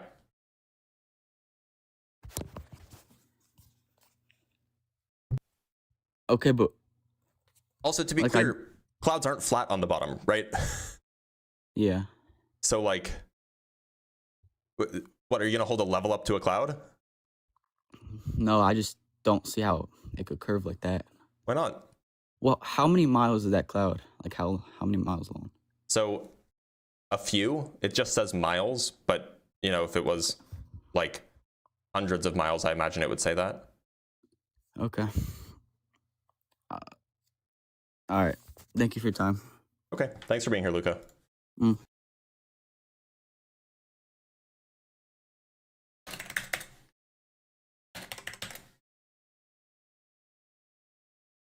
All right, let's bring up, Marky Mark is back. Marky Mark, welcome back. I have one question. Yeah, sure. If we're on a globe and we're spinning, how come the North Star has never changed position? Because the North Star is along the axis of rotation. Also, it has changed position. No, it hasn't, ever. Yeah, it has. It never has, man. You look up. Do you want me to show you records of this? I can show you records of this if you're interested. The North Star does not move. And for one, how in the world did the eclipse happen if the sun and the moon were the same size inside the firmament? Because if you take hold on, chill. We're gonna go look at we're gonna go see if we can find an old almanac. Do you know what an almanac is? Yeah, but man, you can't always believe shit that NASA make. NASA used to explore the freaking ocean, man. That's all they used to do, right? No, and so they got so freaking scared of the ocean that they made up the that's bullshit. A myth, by the way. No, it's not. They made up the bullshit space. Put a T in NASA. What's it spell? Satan. What's the little red thing? Where do you put? Sorry. Where do you put the T in NASA to spell Satan? Just put T in it, and it spells Satan. Where do you put it? Put the letters together. So NASAT? No, just put it together. If you put a T in NASA, you can spell Satan with it. Oh, you mean you can rearrange it? By the way, so here's a. Correct. This is just a lovely. Here, let me show you something. And there's a red thing that's like a snake. Hold on. We're showing you something. I'm showing you something. Can you see this? Uh-huh. So these are almanacs. This is from the British Official Nautical Almanac. Here we have the position. So Polaris is also known as Alpha Ursa Minor. It's the technical name. So here we have the declination. That is the Dude, go to the pyramids where the pyramids are, and the ones that Marky, go up to shut up to the north. and don't interrupt me while I'm explaining something, okay? I don't believe in almanacs. You don't believe in almanacs? So almanacs record the location of stars. You don't think that we can figure out where cars are from? It's men doing it. So it's men doing it. In 1834, we have Ursa Minor's declination of 88 degrees 25 minutes north. Then in 1923, we have 88 degrees and 53 minutes north. And then in 2018... Wow, that didn't move very much. But it did move. In but 2018, we're spinning so fast. In 2018, the the declination is 89 degrees and 20 minutes north. So yeah, it definitely does move. It's just slow. It doesn't move hardly at all. But it does. So you agree that it does move? No, it doesn't move. I don't believe. I just showed you it moving. I just showed you. You didn't show me anything. I just showed you the position of the star. Do the observation yourself. Marky. Do it yourself. Don't believe what everybody tells you. Marky. You can't believe everything everybody tells you. Do it yourself. Do the research yourself. Marky, do you have a telescope? I wish I did. Oh, so then you haven't done it yourself, have you?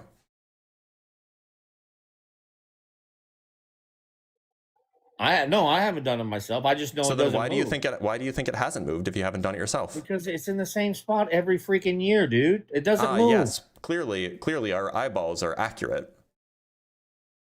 Okay, so in the Bible it says he created the firmament. He set the sun, the moon, the stars inside the firmament, right? So why on the eclipse? Listen, why on the eclipse did the sun and moon fit perfectly over each other? Because they're the same size. Oh, they don't. And the same distance. They don't always. Are you familiar with an Are you familiar with an annular eclipse? Dude. Here, let me show you something. Perfectly. Are you familiar with an annular eclipse?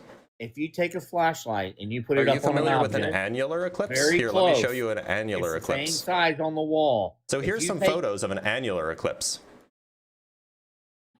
Barely missing each other. Yeah, so we agree that they don't fit perfectly, though, right? They do on some eclipses. They fit perfectly. On some of them, but not all of them. That means they're the same size, dummy. No, it doesn't. If they're the same size, why aren't they fitting over each other here?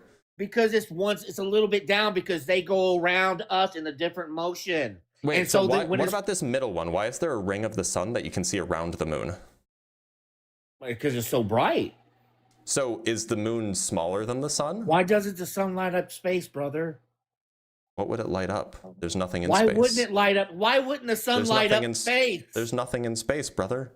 Oh, the sun's supposed to be 30 million miles away. No, it's 93 million miles away. No, it's not. It's right where it's right in the same size as the moon. People don't right use in the your same head. size as You the moon. believe everything Marky, you're told, man. How big do you think the moon is?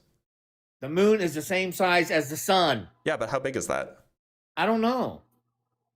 I use common sense. And how can you say that? I don't go, dude. I don't sit here and try to use numbers, science, and all this dumb stuff that you believe everything that you're told. Why do you keep telling on yourself, Marky? I don't believe science. I'm sure you don't. It's a total waste of space. There is no space. Yeah, it's true. Why are you telling on yourself, Marky? I'm not telling on myself. I'm being true. The water's above and the water's below. We're in between it. There is a deep void amongst the waters, and he created the firmament between the waters above and the waters below. It's exactly how he created Earth. Marky, so you're at a 9 right now? But you believe everybody... Listen, Marky, you believe... Marky, please, Marky. They took Marky, I'm a human being. You're a human being. And we have like a normal volume conversation. You talk, then I talk, and we let each other finish sentences and stuff. Not when you're going. If you're going to use all this stuff that you have to look up that you didn't do yourself, there's no reason to have a conversation. Go in the Bible, read the Bible, look that up. Why don't you look up stuff in the Bible and tell us about that? Marky, are you telling me that you just don't want to have a conversation? No, I'm saying, why don't you do your research from the Bible and then tell us? Well, look, the way I view the Bible is probably different from the way you view the Bible. But we don't have to rely on the Bible because we can make observations about the world ourselves, right? Oh, by man? Well, I mean, the Bible was written by men, right? By who? By men. That was? People. Of God. Lots of scientists believe in God. Huh? Lots of scientists believe in God. Lots of scientists are Christian. Hardly. That's why, dude, they created the Big Bang so that people would not be followers of Christ. See, you're talking over me now. Wait a minute. Do you know who first came up with the idea of the Big Bang? There is no Big Bang. That is made up to make people not believe in God. Marky, how many more? See, you're interrupting. You're interrupting. Because you cut me off. I didn't cut you off. Marky, I asked, do you know who came up with the idea of the Big Bang? I don't care about the Big Bang. Okay, well, the person who came up with the idea of the Big Bang, his name was Georges Lemaitre. He was a Belgian priest. He believed in God. Oh, Catholic priests like to do stuff to little kids, brother. People can lie. He was a Jesuit. Well, people can make stuff up, brother. They can make. He could have made that up. Why would he if he was a Christian? Did you know that they took the shape of the earth out of the Bible? They had it drawn up in the Bible, and they took it out. They took out a bunch of books from the Bible. Men. Why would a men Catholic, that believe in the devil, Jesuit, people that are evil? Why would a Jesuit come up with the idea of the Big Bang? Maybe he's not a good Jesuit. Maybe he's a false Jesuit. He was a priest. Maybe he's a false priest. Maybe he's false. Okay, so we agree then that Christians can be scientists, right? That's very hard. I've never really come across one like that. I can introduce you to one, not personally, but there's a fellow named Aaron Wall. He's very well known. He's a theoretical physicist. Maybe he's also a man of God. Right. He's super religious. So he doesn't believe what God says about the Bible. Oops, sorry, one sec. He doesn't believe that how God created the earth. He doesn't believe in that. That's pretty rough. That's pretty rough. One sec, my guy. Sorry, I accidentally screwed something up. Okay, so this is Aaron Wall's homepage. He's a theoretical physicist. Dude, I can make up a resume. So I actually know who this guy is. Like, I actually know who this guy is. He's a theoretical physicist. Even on his website, he talks about his church. What church is it? The New Life Church of the Nazarene. That's what he grew up in. I guess he doesn't go to that anymore because he doesn't live in California anymore. But he doesn't probably even go to church anymore, dude. He probably doesn't even believe in God. Not only does he, on his website, it says, also, I'm a Christian.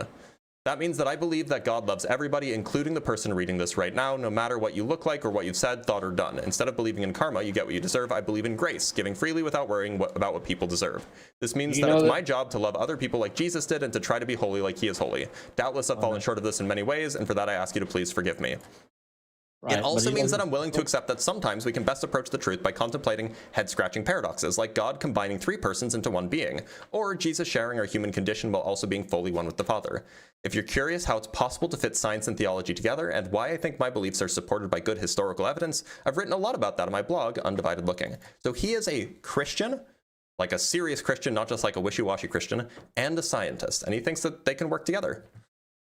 Okay, so why are there tens of millions of Christians that believe what I believe about the earth?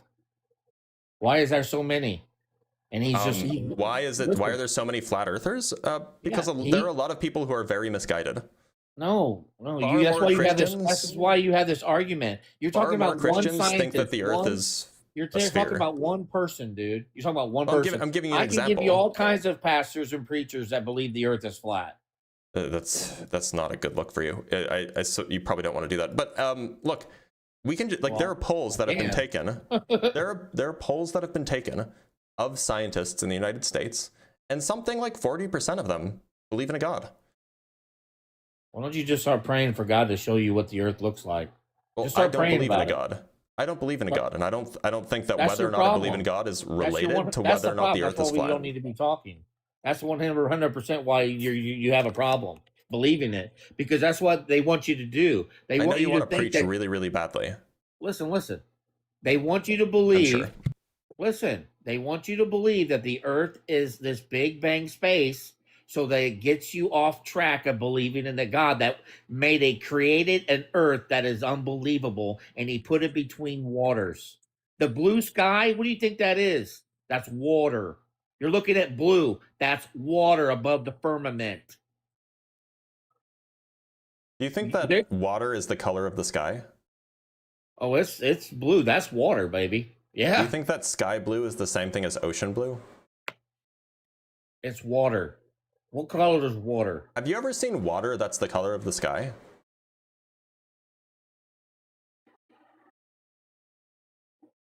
It's water's blue, man. There's different kinds of blue. Deep blue Surely sea. you understand that, right? Deep blue sea. That's what they call it, right? Deep blue sea. You understand that there's different kinds of blue, right? It doesn't matter, man. You're not a believer. Matter. You don't believe in God. This world's got you, to where you don't believe in him because of all the stupid science stuff and the Big Bang and this and that. And I got saved in my kitchen, had a supernatural experience, baptized in the Holy Spirit, given a vision. You have no idea who God is and how real he is, brother. And you're going to have to deal with that one day. Whether or not God is real, the earth is not flat. It is a sphere. Right. I said it was a sphere. That's part of the. Wait, you think that the earth is a globe? That's a part of the different language for circle and the Greek. Wait, hold on. You're not a flat earther? And the Hebrew. I said it was a sphere over a flat earth. Okay, so the earth is the ground. The thing that the earth is made out of is definitely a sphere. And that's true regardless of whether or not God exists. The earth is flat. The earth is flat, and there's a sphere that goes over the earth like a snow globe. It's called he stretched the sky like a molten. So if it's like a snow globe, is it a sphere? Does a snow globe have a sphere on it? Well, it's kind of like a circle, it kind of goes over. It's called a hemisphere. You know what I mean? How you like to call us? You know what I'm talking about? It's a hemisphere, right? It's not like a full sphere. It's like you know what I'm talking about. I don't need to go into detail to explain it. I thought that we should use our words precisely. Did you look up in the Bible where he says it stretched the sky like a molten metal glass, a mirror? The Bible's kind of irrelevant to the conversation. That's what he says. If the shape of the earth is actually flat, we should be able to figure that out for ourselves. Similarly, if the earth is actually a globe, then we should be able to figure that out for ourselves. You got to have something. Why do the planes fly so much lower at the ends of the earth? Where are the ends of the earth?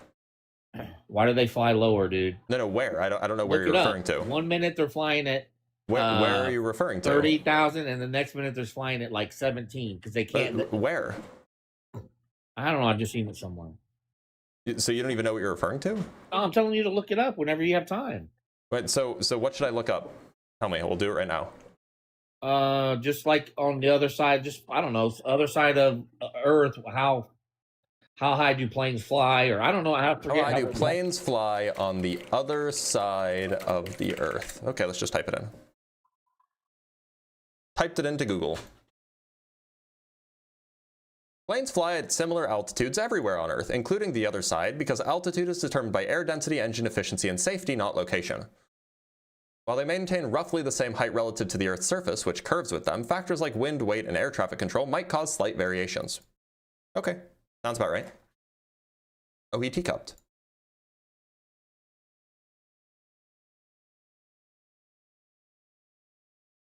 Mark, I can't hear you when you're off the app.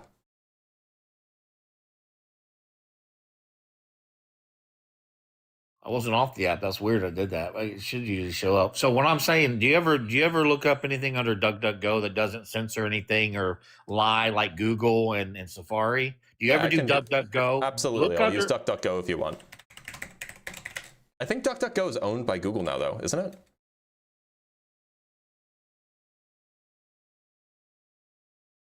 Here's DuckDuckGo. Here we go.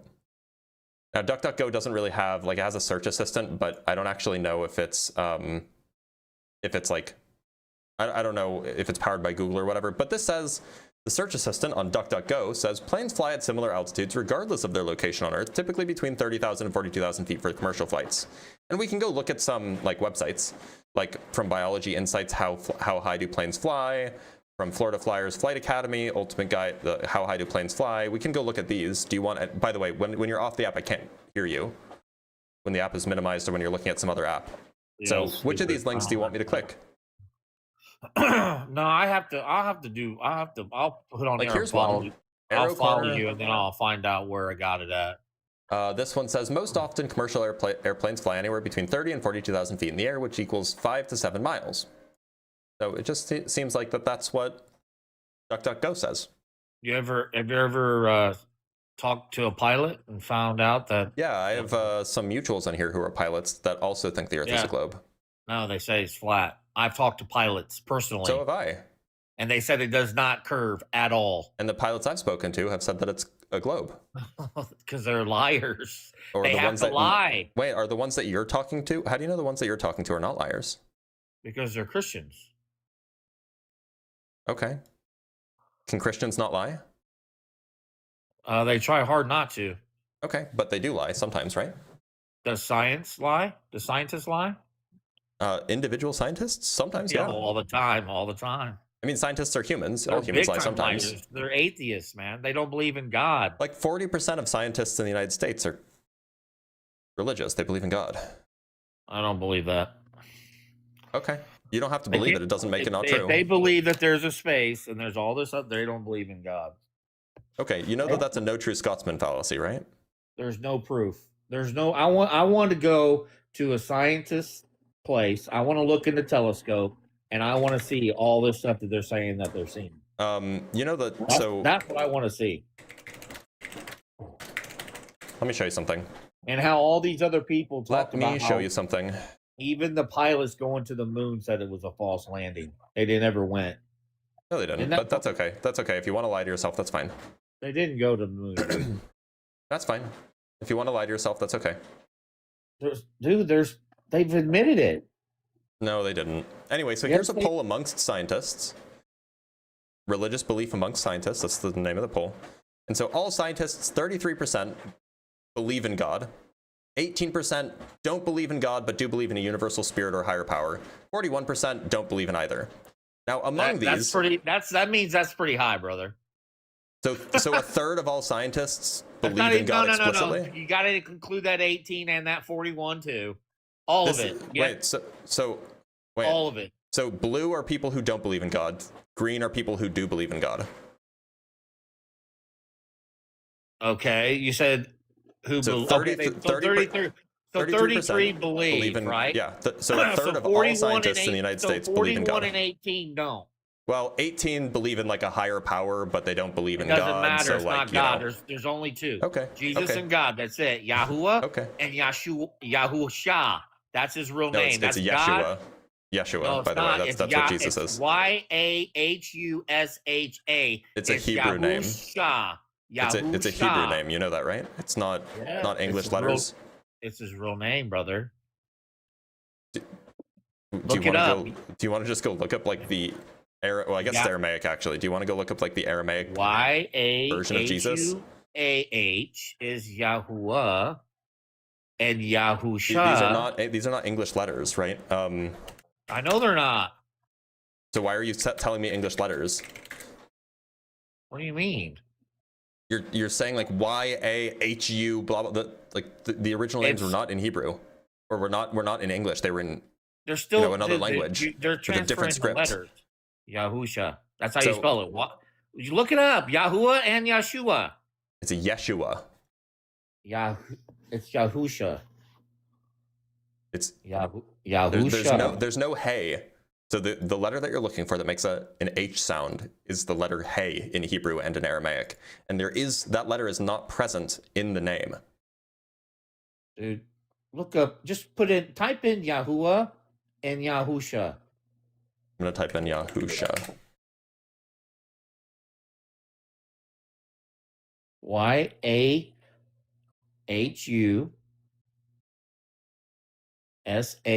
YAHUSUSHA. Okay. Yeah, let's type that in. I typed in Yahusha. Right? Typed into Google. Yeah, there it is, Yahusha. Well, yeah, so there's a bunch of stuff. We want to go figure out, was that like his actual name? Yes, it was. 100%. Name in Hebrew. Let's look. So Yahusha is a proposed specific Hebrew pronunciation form for Jesus' name, emphasizing Yahoo as Yahoo saves, differing from the more common. J didn't even enter our alphabet until 500 years later. Differing from the more common accepted Yeshua or Yehoshua. While Yeshua means salvation or Adonai saves, Yahusha is favored by some Hebrew sacred name believers who preserve the Father's name within the Son's, though it's not in the original Greek New Testament. That's the original Greek New Testament. Yeah, the New Testament was written in Greek. You know that, right?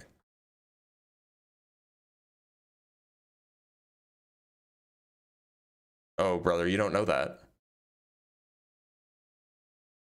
Oh, boy.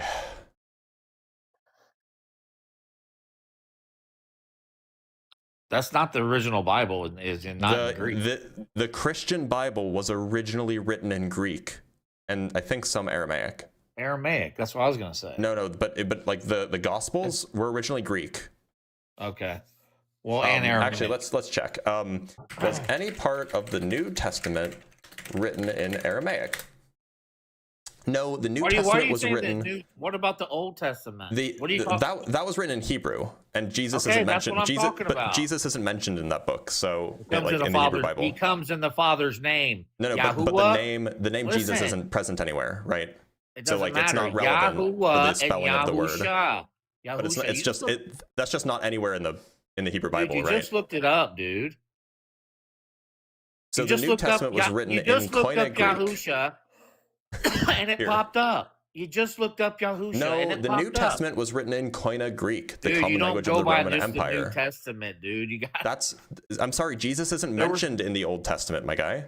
There was no J for 500 years. The Bible Jesus wasn't mentioned in the Old Testament. He's nowhere to be found there. You don't think maybe his name wasn't, but he's mentioned, buddy. Well, but we're arguing over his name. So if his name's not present, then we can't use the Hebrew Bible to figure out what his name was. He comes in the Father's name. Yahuwah, Yahusha. So to be clear, hold on, Marky. Just look up Yahuwah and Yeshua. Marky, look we are those currently two up together. Marky, we are currently arguing over what Jesus's original name was in its original language, right? Yeah. Okay. If that's what we're arguing about, and we want to find a source that talks about it, we would need to go find the earliest mentions of him that include his name, right? I can't believe it's snowing out here. We would need to go find the earliest places that his name is recorded, and then read that, right? Dude, I went and did. I was watching this guy that completely did all the concordance from the Greek, Hebrew, Why can't you just answer or address, engage with what I'm saying at all? Why is every single time I ask a question, you just deflect and completely change the topic? Okay, then answer this. Why, when you look Yahuwah up and Yeshua up, why does it pop up? Why does what? You can Google anything and something will always pop up. That doesn't mean anything. Dude, what does it say his name is? Yahusha. It says his name is Yeshua. That is the wrong spelling. You realize that the original Greek is Iosos, and that is a transliteration of a Aramaic or Hebrew name, Yeshua. You understand that, right? I'm looking it up right now. Okay. We were so far off topic.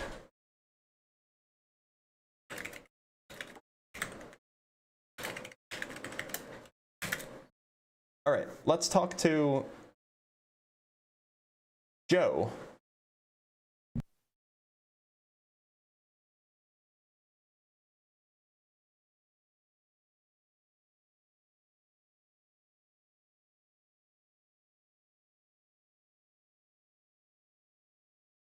All right, Joe's not here. Let's talk to Jaybird.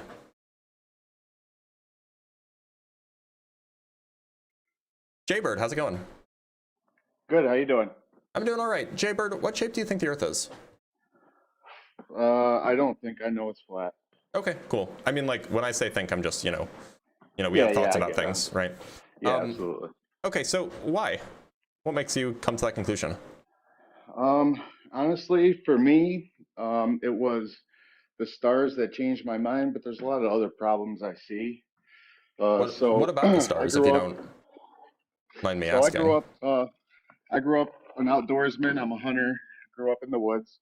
Spent a lot of my life out there, so I don't get this from Google, but I know for a fact on the right night with the right conditions, I can see almost all the same stars all year long, and I just don't understand how that's possible if we're a spinning ball that orbits the sun as the sun is shooting through space.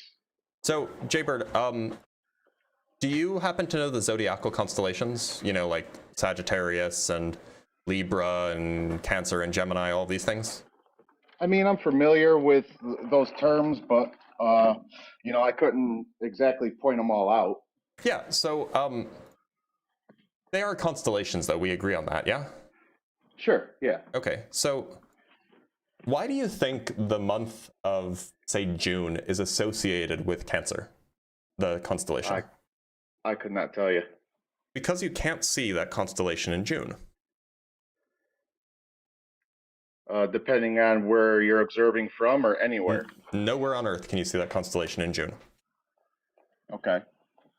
Similarly, if you are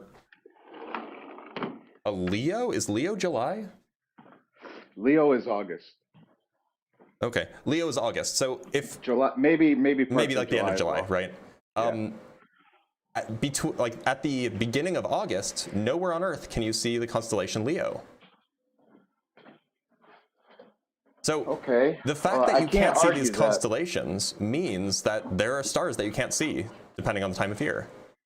So yeah, I can't argue that because I couldn't tell you for sure, but I could tell you the stars that I can see all year long, and you know, that would be there are some the Big Dipper and the Little Dipper. Yep, those stars, because they are basically at a because certain point in the horizon. They're basically like near the North Star. Right. You can see them. You can see them year round, depending on your latitude. If you're in the northern hemisphere, basically the way to think about it is that think of like the Earth going around the sun, right? So there are some stars that are like in the same plane as the Earth's sun. So like there are some stars that are like, you know, horizontal, and there are some stars that are like actually. Let me just get a Let me just pull up a diagram really quick, because this will be otherwise really confusing. To explain without. I think it's everything above like a 15-degree angle in the sky you can see all year long. Is that how they say it? So here's a diagram of roughly what I mean. So imagine that there are stars all around. There's stars like above and below the sun, and then there's also stars to like the side of the sun, right? Right. So there will be stars over here, and there will be stars over here. But if there's a star over here, you will never be able to see it when the Earth is over here, right? Correct. Agreed. Because the sun will be in the way. Agreed. However, if there's a star up here, you'll be able to see it as long as it's like sufficiently far away, sufficiently high up. You'll be able to see it year round, because it's like the sun never blocks it. It just might be at different places in the sky depending on what time of year it is. Similarly, if there's a star down here, people in the southern hemisphere will be able to see it. And so the North Star is like way up here. It's like way, way, way up here, so you can always see it. And then well, if you draw a straight arrow, and then from other stars, the... well, okay, it's like actually technically like over here, but and then other stars will be like over here, and so you can see those depending on where you are on Earth. Of course, you can see those all year round. But the stars that are like over here and over here, those stars you will never see year round. Right, you got a completely different view of space. You're looking two different directions. Right. All right, so I might have to educate myself better on where they say certain constellations are and if I can still see them. So there's a really good app, by the way, that I would recommend. It's called Skyview. I think it's free. And I like to go out and look at the stars. Like, it's something that I really enjoy. And what it does is that like you put in your location, and then it puts like an overlay on your phone. And then you can like hold it up to stuff, and it'll be like, oh, like that star that you can see, it'll like overlay it with like what constellation it's in or whatever. It's like an AR augmented reality kind of app. It's really cool.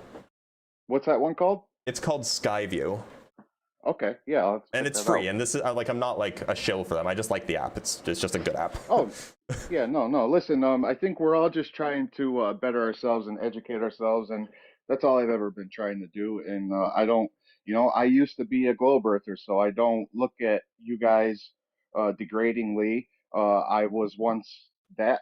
I'm big on astronomy. I know a lot of the numbers by heart. I memorize a lot of things, so it wasn't an easy switch for me. This was something that took a long time, and it still may be out of ignorance. I'm not going to tell you that I haven't been fooled for certainty, because that would make me a fool, right? Sure. To think that I know everything for sure. But there's a lot of other big problems that nobody can explain. Like this doesn't have anything to do with the shape of the Earth, but the sun. What do they tell us the sun is? Why is it burning?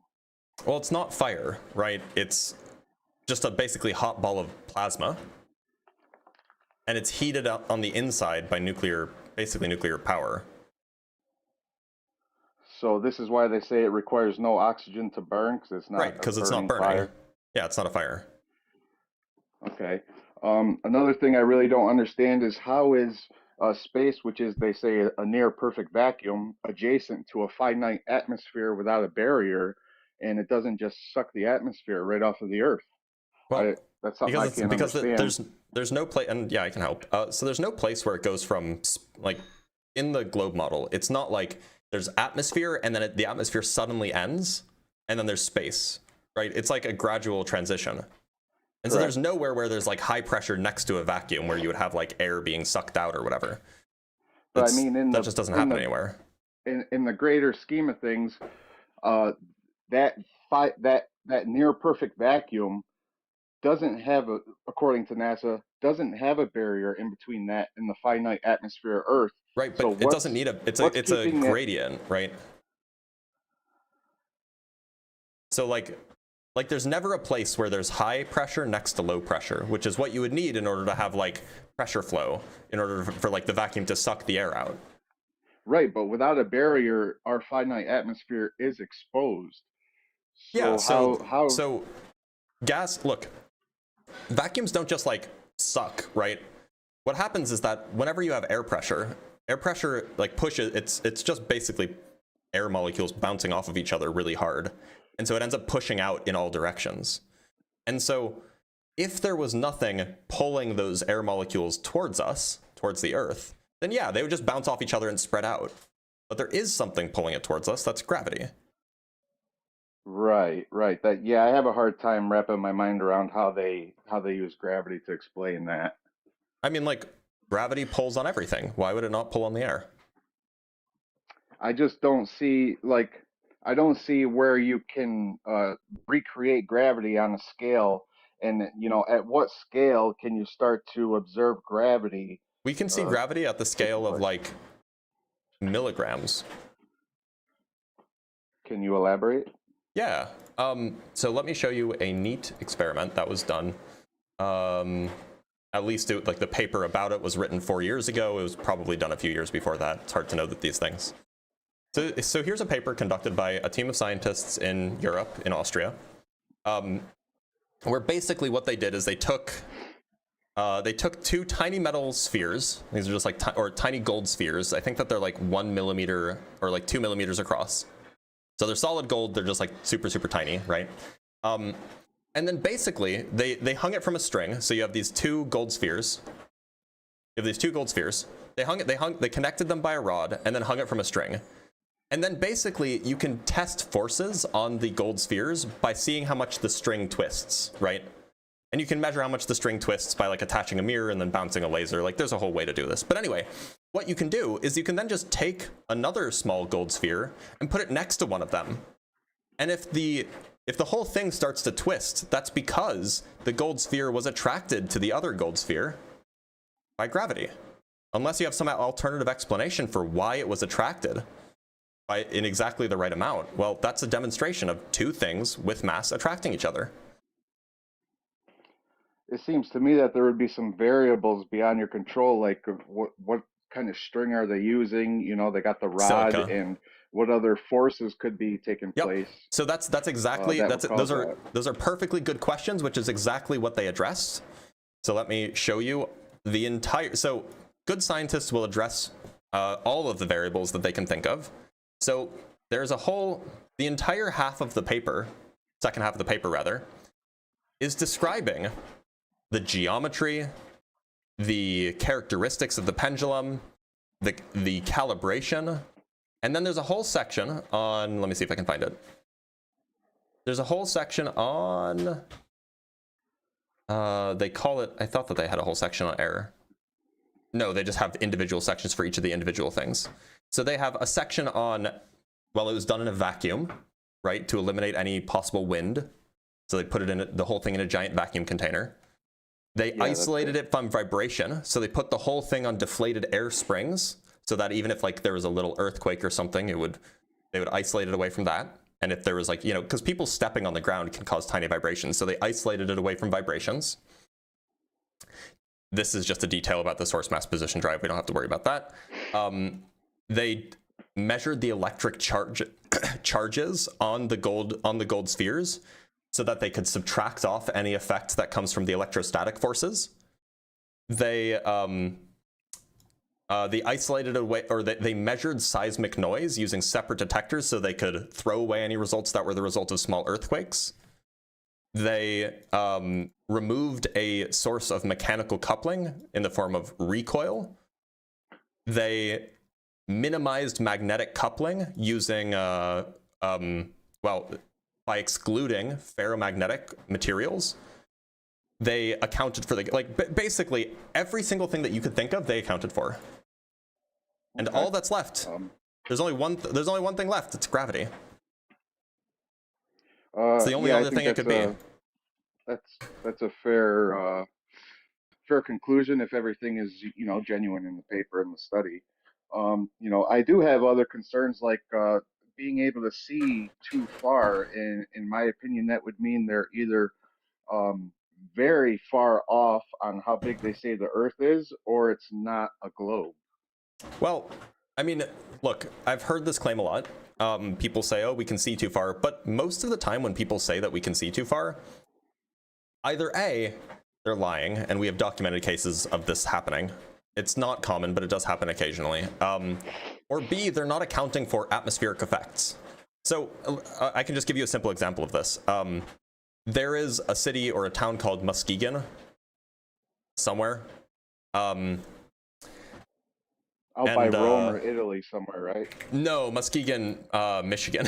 Oh, Michigan. Oh, you're talking about seeing over the Lake Michigan. Yeah. So there's something called the Lights of Milwaukee. The Lights of Milwaukee are something that you can occasionally see from Muskegon in Michigan. Milwaukee, I guess, is on the other side of Lake Michigan. It's about 80 miles away. Occasionally, you can see the skyline of Milwaukee from Muskegon, from the shore. Now, people say, oh, well, you shouldn't be able to see that. It's 80 miles away. You shouldn't be able to see these buildings, blah, blah, blah, blah, blah. But what they neglect to mention is that you can only ever see this occasionally. And the reason why you can only ever see it occasionally is because it requires certain atmospheric phenomena, right? Like, in the same way that, like, occasionally, when the weather is just right, when the humidity is just right, you can see, like, a ship floating above the ocean. Like a mirage, almost. It's not quite a mirage in this case, but it's, like, similar to that. And so, I think that's an easy scapegoat to. But my point is that if once you account for atmospheric conditions, all of these examples of we see too far, none of them stand up. Not a single one. So what about, you know, like a Navy ship can have a direct line of sight on another vessel 20 or more miles away, and that should, so you can't really measure curve over rocky terrain, right? You can't measure curve over land, but you should be able to measure curvature accurately over the ocean. So there's some places, there's some places where you can, like on salt flats, for example. Salt flats are like really, because they're, yeah, you know, but they're even flats, then, right? I don't feel like you're getting a genuine measurement, but over water, you should be able to get a good idea of the curvature. The trouble with over water is that over water you get atmospheric effects more frequently because water is often much colder than the air, right? And so you can get but yeah. But like, how big of a variable would that give you? So it can be a very significant variable. But I mean, according to be clear, what they say, how tall are these ships that can get line of sight? How tall is the radar mast? Right, there's a lot of different variables, right? But so the whole point is, though, they say the Earth is 24,901 miles in circumference, and they also that would dictate a curvature of 8 inches per mile squared. I've heard a lot of arguments with this, but that's what the math comes out to, right? Not really. It's like 1 degree every 1 degree every 69 miles is the usual number that you should use. What? Say it again. 1 degree every 69 miles. But from a certain observation point, that would, how do I say this? That would drastically increase the farther you go away from the observer, wouldn't it? Yeah, so it's 2 degrees in, 138 miles. It's 3 degrees and, Anyway, so I by the way, I just punched this into a nice simulator. It's called the Advanced Earth Curve Calculator. It's a nice resource for studying what we would expect to see given the curvature of the Earth, right? So I just looked up how tall is the radar mast on an aircraft carrier, right? And apparently 250 feet. So I just punched in 225 feet. So we have one observer that's 225 feet above the water. And so that's where the radar is going from. And then the other one, let's just say it's also 225 feet because, they're both ships. Maybe they're roughly equal size. The question is how far away could you see the top of the radar tower from one radar tower to the next? Because if you can see them, then you can get a radar link, right? Or a radio link.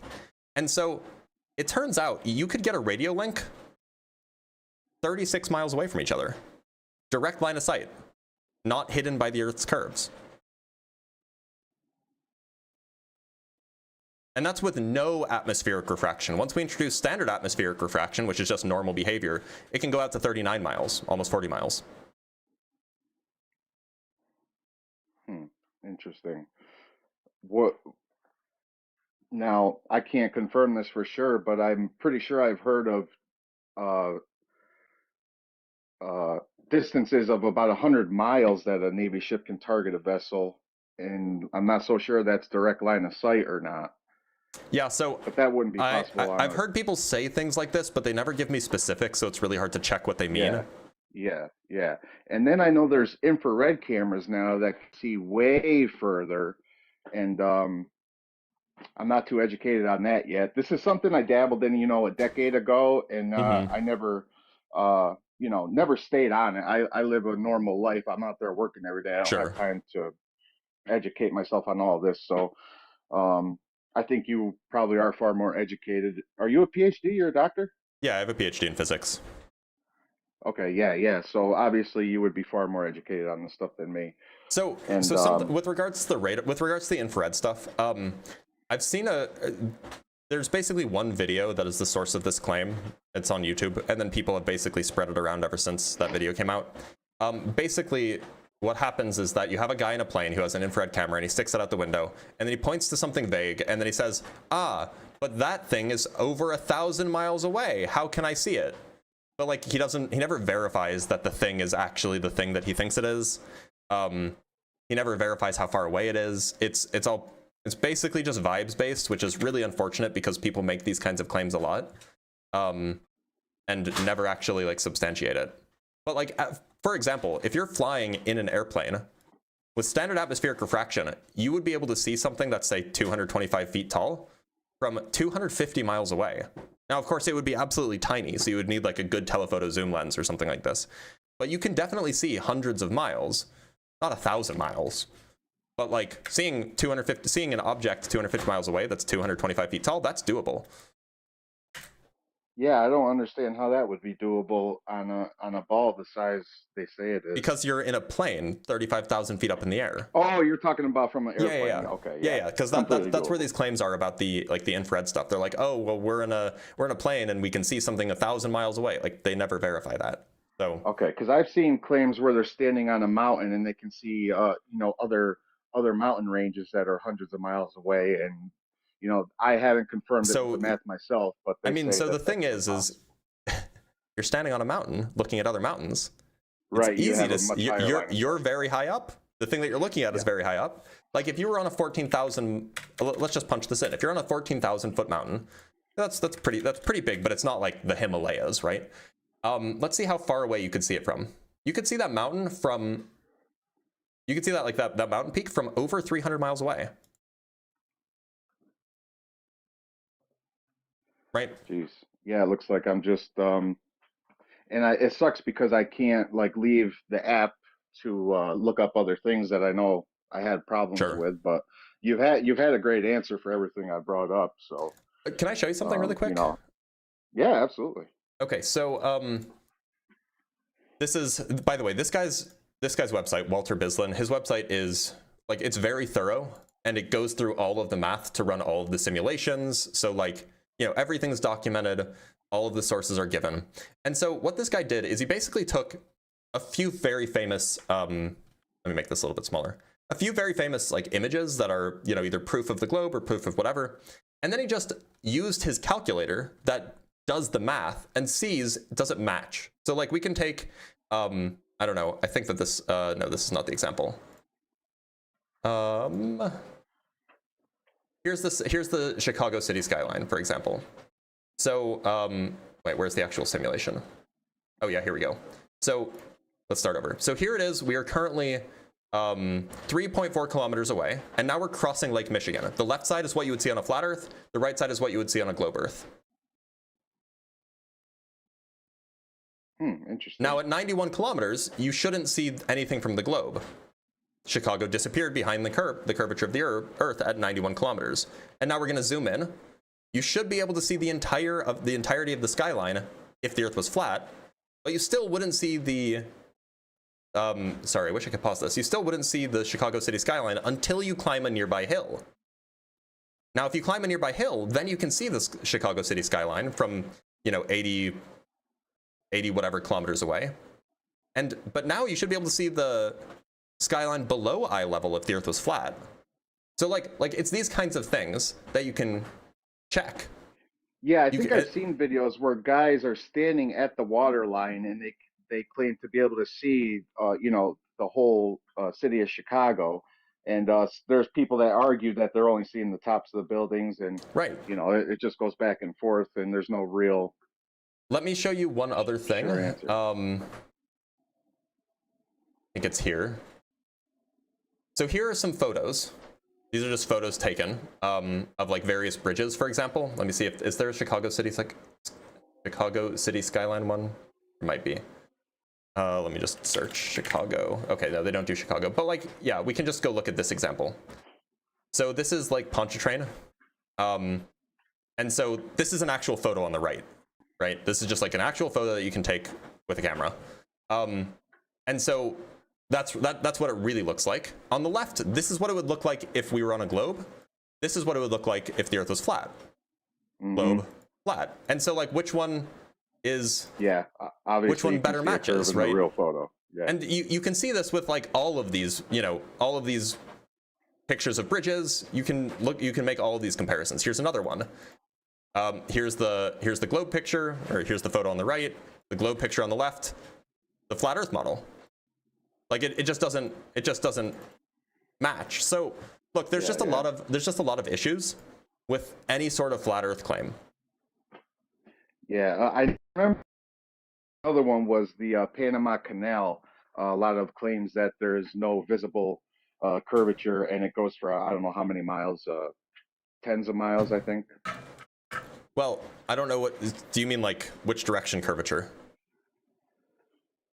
Just from one end of the canal to the other. It's pretty consistent and flat. It's not a single canal, and it's not flat either. The canal was dug through mountains and hills, so there's a whole bunch of different locks. Let me show you. Let me show you a diagram.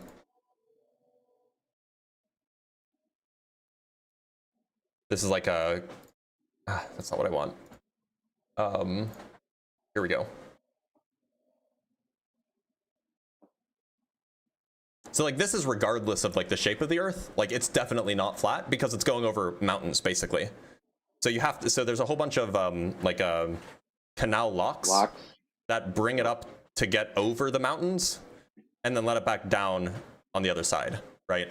I was always under the assumption there was no locks. So if there's locks, there's a lot. Yeah, obviously. Yeah, there's a lot. Then yeah. So there's so much misinformation out there. You know, it's like unless you really educate yourself on this, then I guess it's easy to be fooled.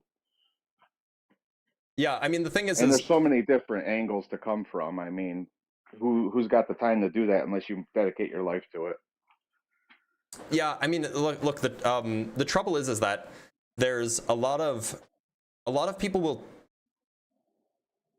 All it takes is one bad actor, right, to post a TikTok video or post a Facebook meme or whatever it is, and then as long, like, let's say that they were just like lying, they were just making stuff up.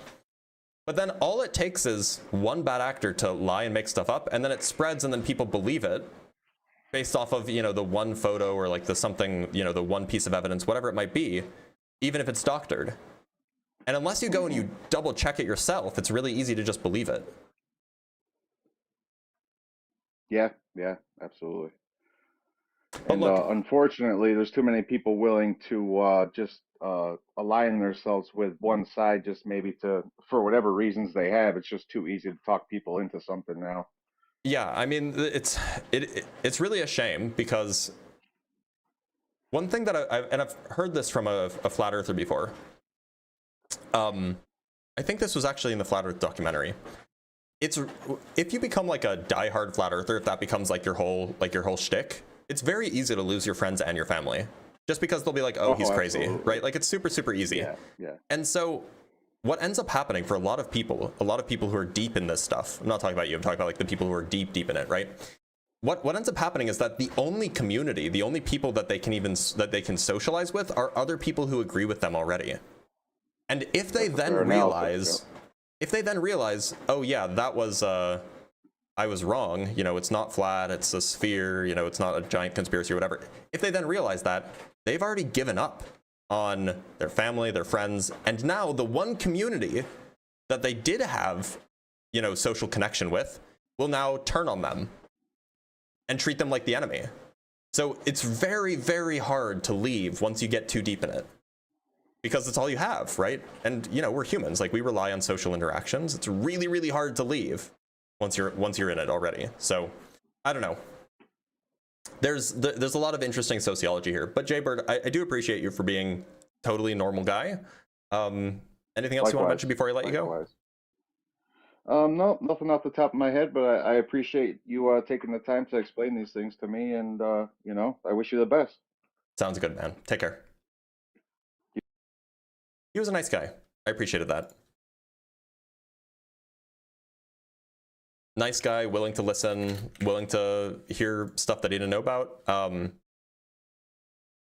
Let's read some super chats. So from Jack Fetter with the $2, day drinking, it's happy hour somewhere. Hashtag Lava Lord. I think we need, so I think our hashtag needs to be like hashtag, like, it could be like hashtag I love lamp or hashtag ILL. Maybe we need like, hashtag, you know, red hot for lava, RHFL, I don't know. We need something. From Macro Sue with the $2, I saw a map on my flat PC monitor, thus flat Earth. Yeah, there you go. We'll work something out. From Encifrium with the $5, Blitz, I'm here to remind you that you're too nice and bottle feed the bottom feeders who only want to hear their own voice and sniff their own farts.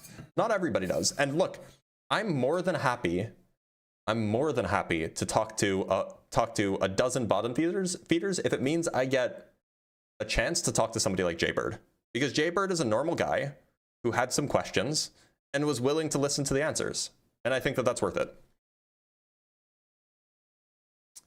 From Coco's with the 10 Polish złoty, hail Nasat.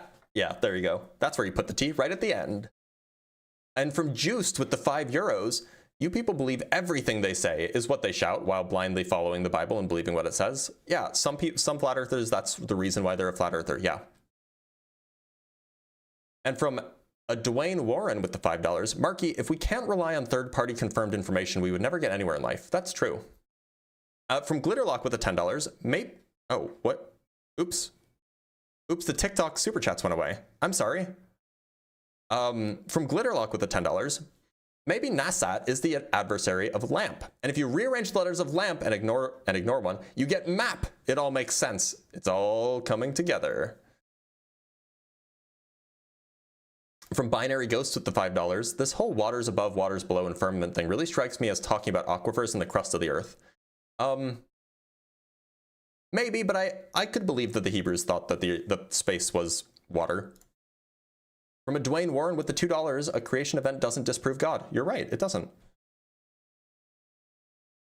From Karen Dave with the $2, DuckDuckGo aggregates results from Google and Bing. Yeah, that kind of checks out. From Ekipo with the 250 euro, I hope these people are a minority. Are they? Yes, these people are in a minority, but not as small a minority, minority as you might think. $2 Australian from Jessica. I too one day wish to visit a scientist place. What? From Dog Eyes with the $15. Thank you so much, Dog Eyes. Because they're Christians. Like Christians don't lie. Society is yeah, look. Christians can lie. In fact, Christians do lie. From Binary Ghost with the $10. If I were the Christian Satan, I would spend my time convincing Christians to be willfully ignorant and obnoxiously proud of it in the name of their Lord. Much better plan than the world is round. LOL. That's true. Honestly, maybe that's a good point to bring up. LLTW lamp. Oh, we'll get to that. From Furtive Patal with the $2. There was no J is the biggest giveaway with them.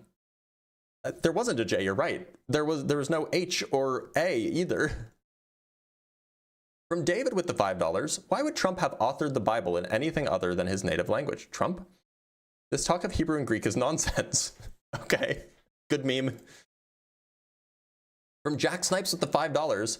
Timu Thor has zero critical thinking skills, deflecting conversations away from things, and mad he won't answer your question. What a clown. You're off topic.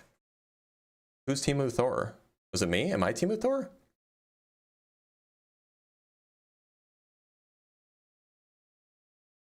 Okay. $5 Australian from Jessica. Blitz, could you please stop pivoting and just answer my question? Caller, all right, well, let me ask you this. I know, it's so frustrating. Keeping people linear is hard.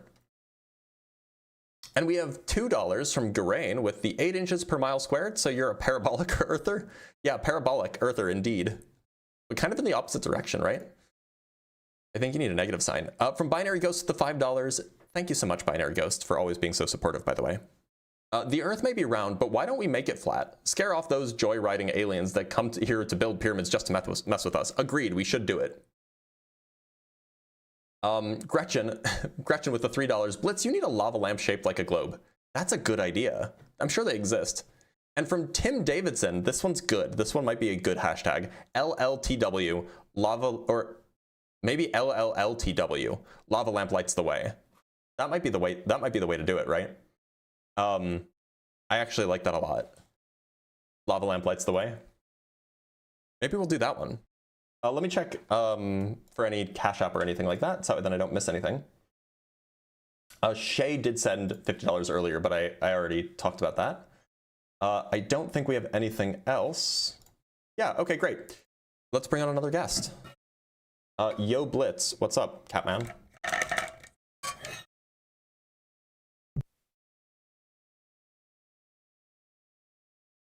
What's the story behind a lava lamp?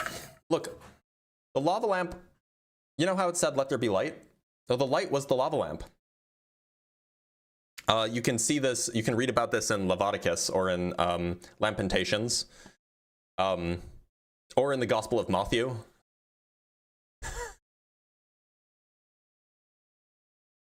See, when you buy a lava lamp, until you say the ritual phrases, it's just wax. But after you say the ritual phrases, the wax transubstantiates into lava.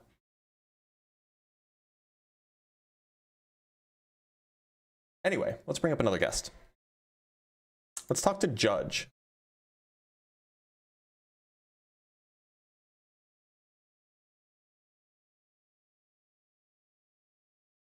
Catman's not in the guest box.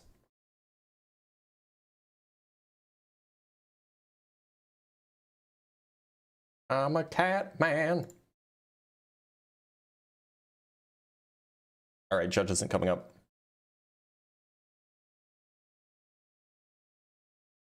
All right, what about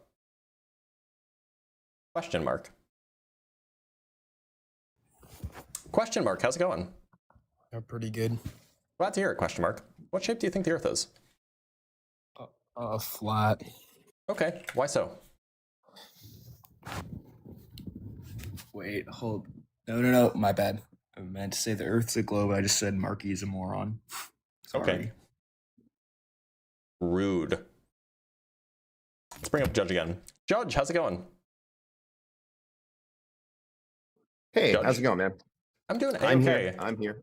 I'm here. Great. You're good. Yeah, I actually worked on Landsat 7. Are you familiar with it? No, I'm not. Yeah, Lockheed Martin. We did it. It's a satellite goes around the planet. So I take it you don't think the Earth is flat, right? Well, I wanted to come up because being a Christian, you got a lot of patience, man. You got a lot of, dude, you are now my new favorite morning show because I am disappointed. I am disappointed in these people coming up here. Have you ever tried the skyscraper reductio with these people? Have you ever tried that one? You know the one I'm There's talking a about? lot. Are you talking about the one about how you can measure the angles vertical from plumb? No. Which one are you talking about? This is how you talk baby talk to people that don't understand. Are you talking about the one where if you're higher up, the sunset happens later? Yeah. You just get 100 friends. Yeah, or they even don't 5 understand friends. that. They don't understand it. Really? Yeah, really. That's actually how I convinced my cousin, who is hardcore flat earther. I said, dude, let's go downtown. So we got like 5 friends. I'm like, we'll put one at the bottom, one in the middle, one at the top.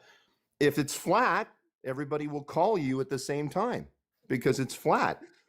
But yeah, so there's a, I mean, it depends on how deep in the flat Earth they are. Sometimes that'll work, but then you can just talk about why sunsets happen in the first place. But look, Judge, I'm gonna let you go because it does say opposition only.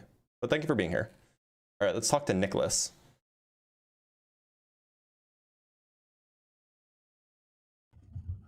Nicholas, how's it going? Good. How are you? I'm doing all right. Nicholas, what shape do you think the Earth is? It's oval, but it's flat. Oval but flat. Oval but flat. What does that mean? It's oval shaped but flat. So instead of a circle that's flat, it's an oval that's flat. Okay. Why do you think it's flat? What? Where'd he go? Hello? Welcome back. Oh, sorry about that. So Why why do do you I think think it's it's flat? flat? Yeah. I think that the burden of proof is on the round earthers because you see, you got to prove that. You got to prove that this water is just sticking to a giant sphere. Yeah. Okay. Let me satisfy my burden of proof really quick, and then, and then the burden of proof will be on you to show that it's flat, right? So one sec. Let me just pull something up. Here we go.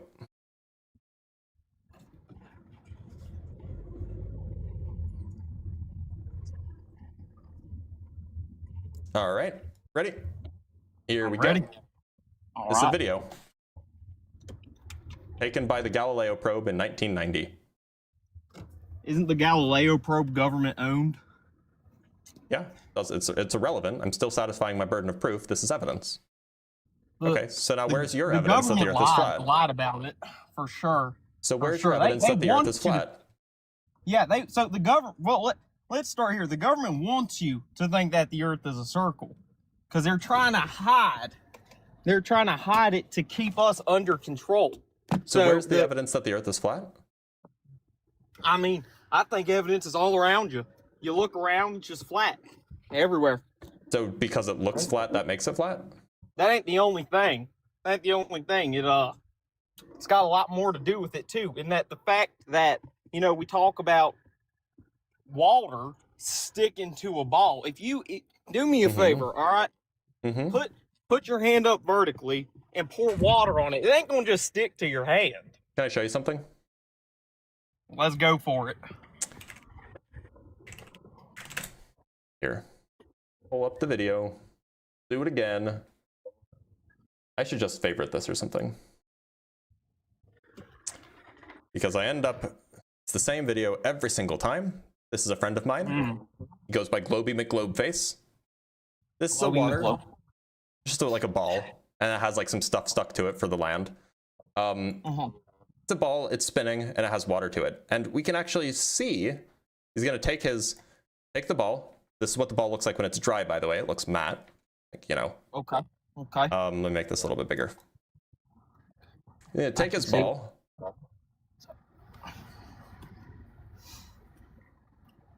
Sorry, let me skip forward to where he actually does the thing. Oh no, it's earlier. I'm sorry. Same ball though, right? Like we understand that.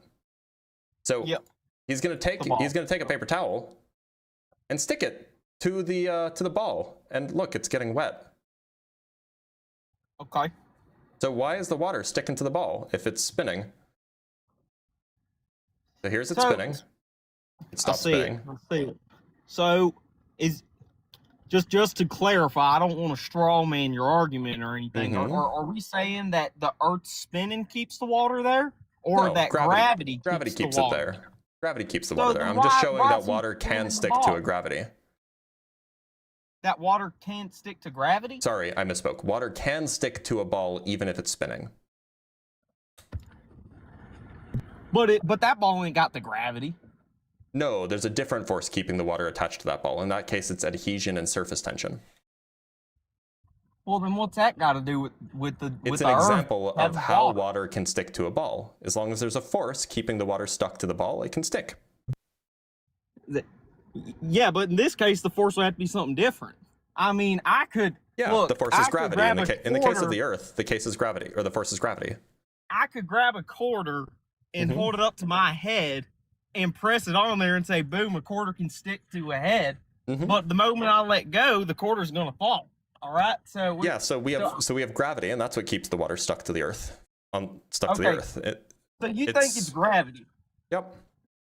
Okay. So here's the deal with the gravity. All right. Is that you know the acceleration of gravity, right? 9.81 meters per second. It's 9.81 meters per second squared, but yes. Well, you know what I meant. I mean, we can get into the Dewey Decimal System all day. But so, anyways, let's say I stood at the top of a building, all right? And I grabbed water and I dropped it onto the Earth. It's going to splash up. It ain't going to just stick. Well, and it'll splash up and then it'll fall back down again, right? Yep, because that's Because of the gravity. why it's flat. Because of the gravity. Why does it fall down? Because if I threw it against the side of the building, it just fall right off. Yeah, it falls down because of gravity. What? And about this gravity, who discovered gravity? I mean, it depends on what you mean. Like the way that But who figured out how it works? Who was the monumental? Arguably Galileo and Newton. Yeah, arguable. That's the consensus. Yeah, those are like probably like the first people that we can have documentation doing this. Yeah. They were plants, all right, especially Newton. This all is right? a troll, right? Yeah, I'm just messing with you, man. Get the fuck out of here! Don't waste my time ever again. Actually, mods ban him. His name is Nicholas. Mods ban him.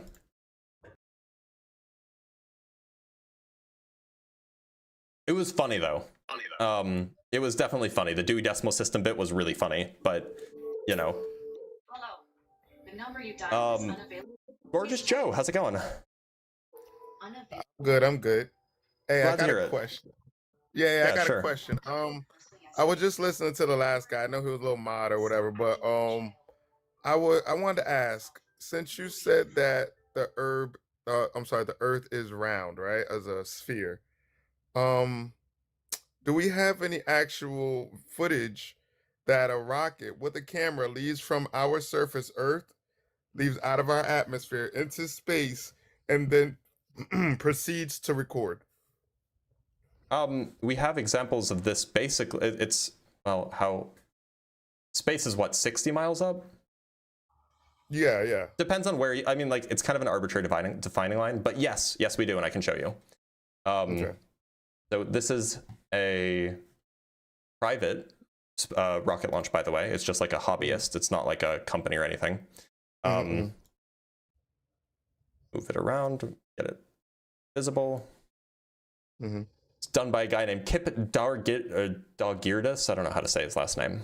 The rocket is called Mesos, MESOS. And it goes 300,000 feet up in the air. So it's like a whole, like, you know, they're doing like a whole building of, you know, all that lovely stuff. But the relevant part is that there is a launch from the ground. So let me show you. So here is, let me just go back a few moments. So here's a video of the launch from the ground, right? So here's it launching. It's just it's a small little thing, right? Let me speed it up really quick. It's a small little thing. They have a whole bunch of different angles. There's the launch. You can see that, like, it's actually a rocket that actually launched, right? And there it goes up. And then they shift to the perspective of the rocket. So here, this is the rocket that's on the second stage. Okay. So it's going up. It's starting to spin because that's the kind of rocket it is. Yeah. And it basically just goes up for a good while. Let me take you all the way up to when it gets to its peak of 300,000 feet, I think. Where is it? So here it's at 250,000 feet. At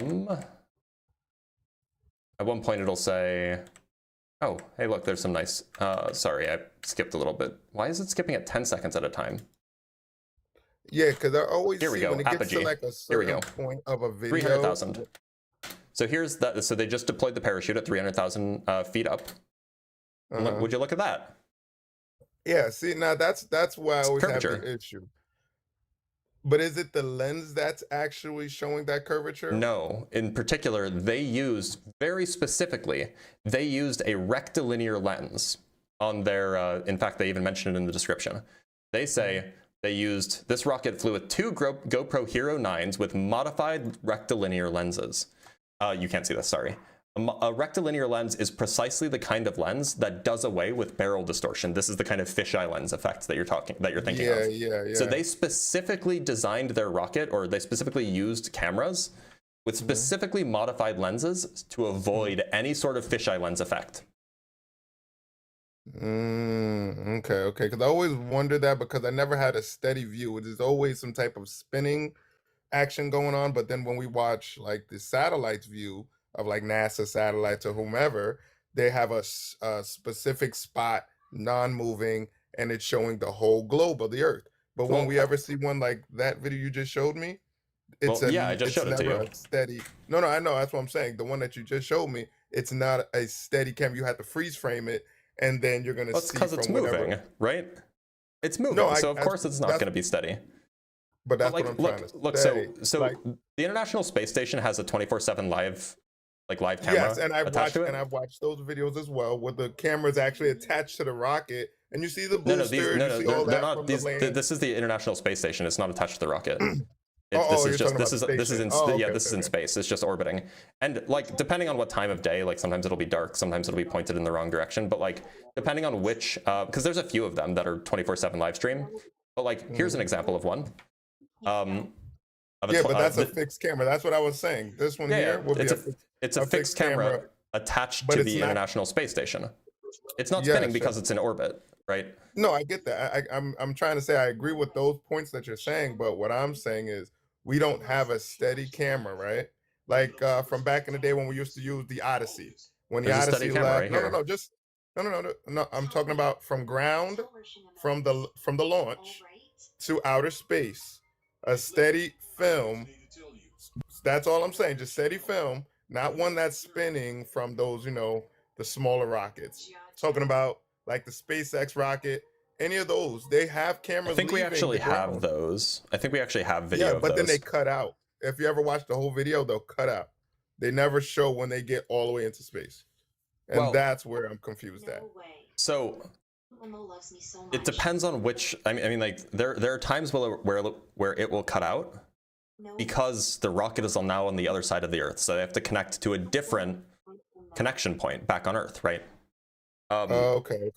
And there are also times where, depending on how high you're going, you have to switch cameras because maybe your camera is initially on the outside of the first booster, but then the booster, so it drops with the stage. It drops away, and then they have to switch to another camera to keep going. So like there are reasons why this happens, but there are so many of these, so many videos of this that it just makes me think like, there would have to be a lot of work done to perfectly fake it by just like a single cut, right? And I get you. I'm not trying to say they are, but I'm just saying that those are the indiscrepancies that I see with the videos that I've seen. Fortunately, I've now shown you a video from a private person. It's just like an amateur rocket launch who sent his rocket up 300,000 feet into the air. But we've seen those with weather balloons. I've seen that with the weather balloons as well. Well, I mean, but this is a rocket launch to space, I get what right? you're saying. I'm just talking about getting into space, which the weather balloon does. Well, weather balloons. I don't think weather balloons get to space, but and so now we have. So I gave you what you asked for, right? I guess. I mean, I guess, but I just wanted you to see the indiscrepancies that that goes on. But you did give me what I asked for. Okay. Yeah. So is there anything else that you want to talk about? No, I appreciate that, man. I appreciate that. Keep going, man. Go with the next guy. I want to keep watching. All right. Well, thanks so much for being here, Joe. I don't know why I can't talk sometimes. My mouth moves faster than my brain sometimes. We actually, do we have time for one more? Let's talk to Ty Warden for a little bit. Ty Warden, how's it going? It's going good. How are you doing? I'm doing all right. Ty, what shape do you think the Earth is? I think it's flat. Okay, and why so? Well, you done something very specific. You showed that amateur rocket just take off, mm-hmm. and how fast it got from point A to point B. Mm-hmm. If you compare that to NASA's rocket launches, mm-hmm. you notice anything different? Yeah, NASA's rockets have lower initial acceleration. But how fast do they have to be in order to enter or exit the atmosphere, I should say? They're going. There's not a certain speed you have to go. You just have to, like, if you want a certain speed to orbit the Earth, you have to be going pretty fast, yeah. But just to exit the atmosphere, you could imagine just having like constant, like a rocket that just constantly takes you up at like 1 mile an hour, and eventually you'd escape, right? It would just take a lot of fuel.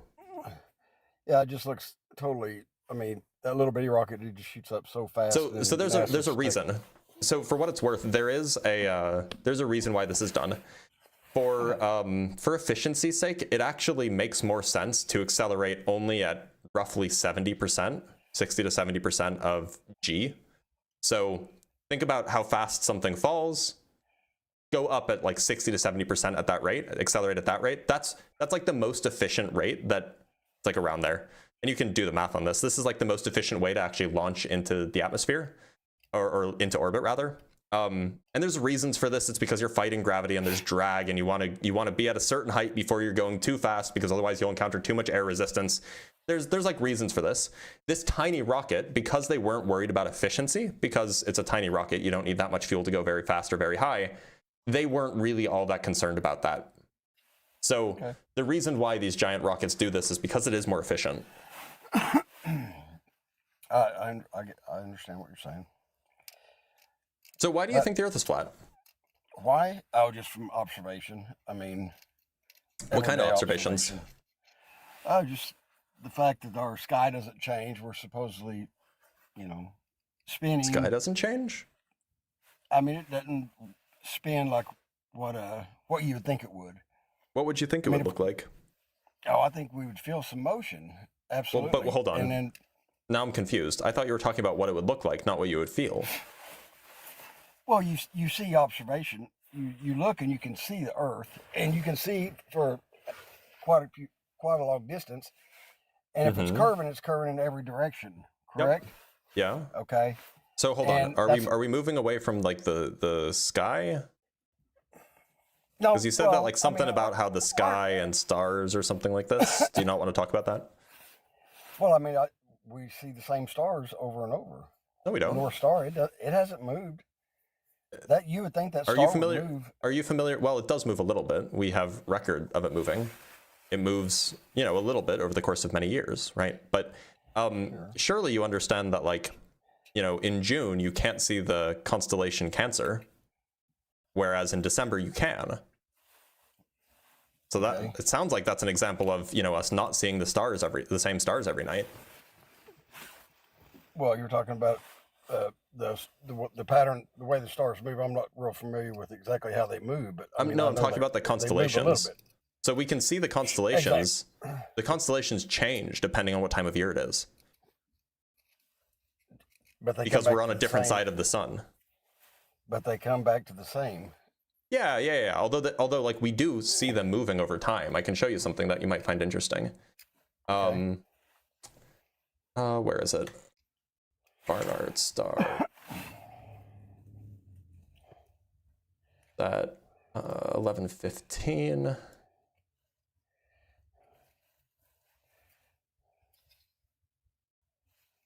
So here's 3 different photos across 50 years. I don't know if you can see this. I don't know if it's big enough. Yeah. So on the left we have, so this star is called Barnard star. It's a particularly close star. It's also moving really fast. So this is its location right there in 1950. And notice this little triangle-ish shape of stars. Notice how it's like to the left of it and then below it, right? So there's the triangle shape of stars and then there's Barnard star right there. Now that same star, 47 years later, is over here. Now it's above and to the left, this triangle shape of stars. And the year after that, it was, well, it moved ever so slightly more. And I can show you a different chunk of the same, like you can even see explicit motion between, like this is 61 Cygni. It also moves very fast. And so we can actually see its motion year over year. So I wish I could zoom this in, but this is over the course of single years. See how it's moving? See how this pair of stars are moving ever so slightly? This is 2012, 2013, 14, 15, 16, and 17. And then 18, 19, 20, and then it's back to 2012. So like we can see the stars moving. They just move slowly. I got you. I understand. So, I mean, like, it's just not the case that the stars don't move. They do. It's just slow. It's really hard for me to comprehend the fact that the Earth is a ball that's spinning, rotating around the sun, going through the galaxy, and us not feeling any type of motion. Well, look, whatsoever. When you're so like, have you ever been on like a long distance train? Yeah.